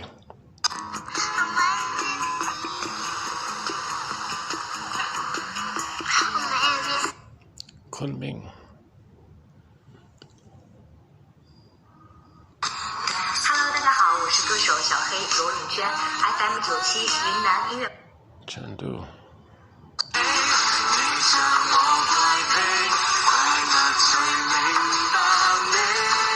And you can fast. There's 7 there, right? So you can hit the forward. You get the next channel.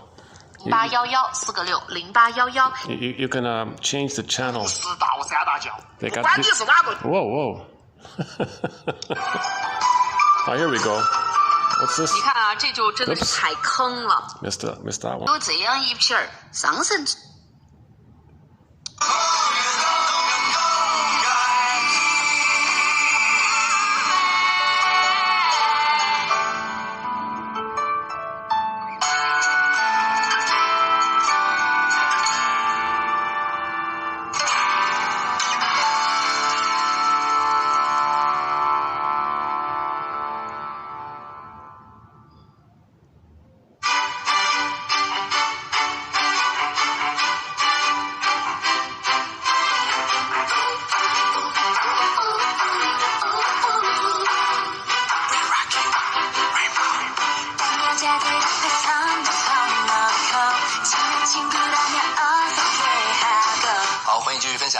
拼拼团这时段呢，怎么样为大家带来一些健康 I was just about to say on that danceable note.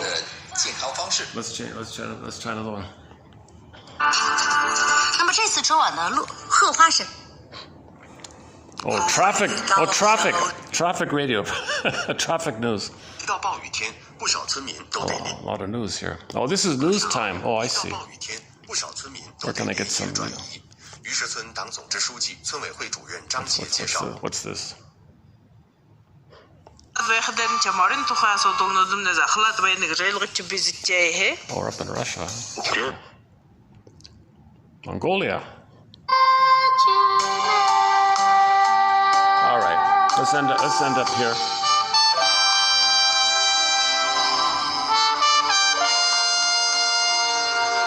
Okay, on this triumphant note, on this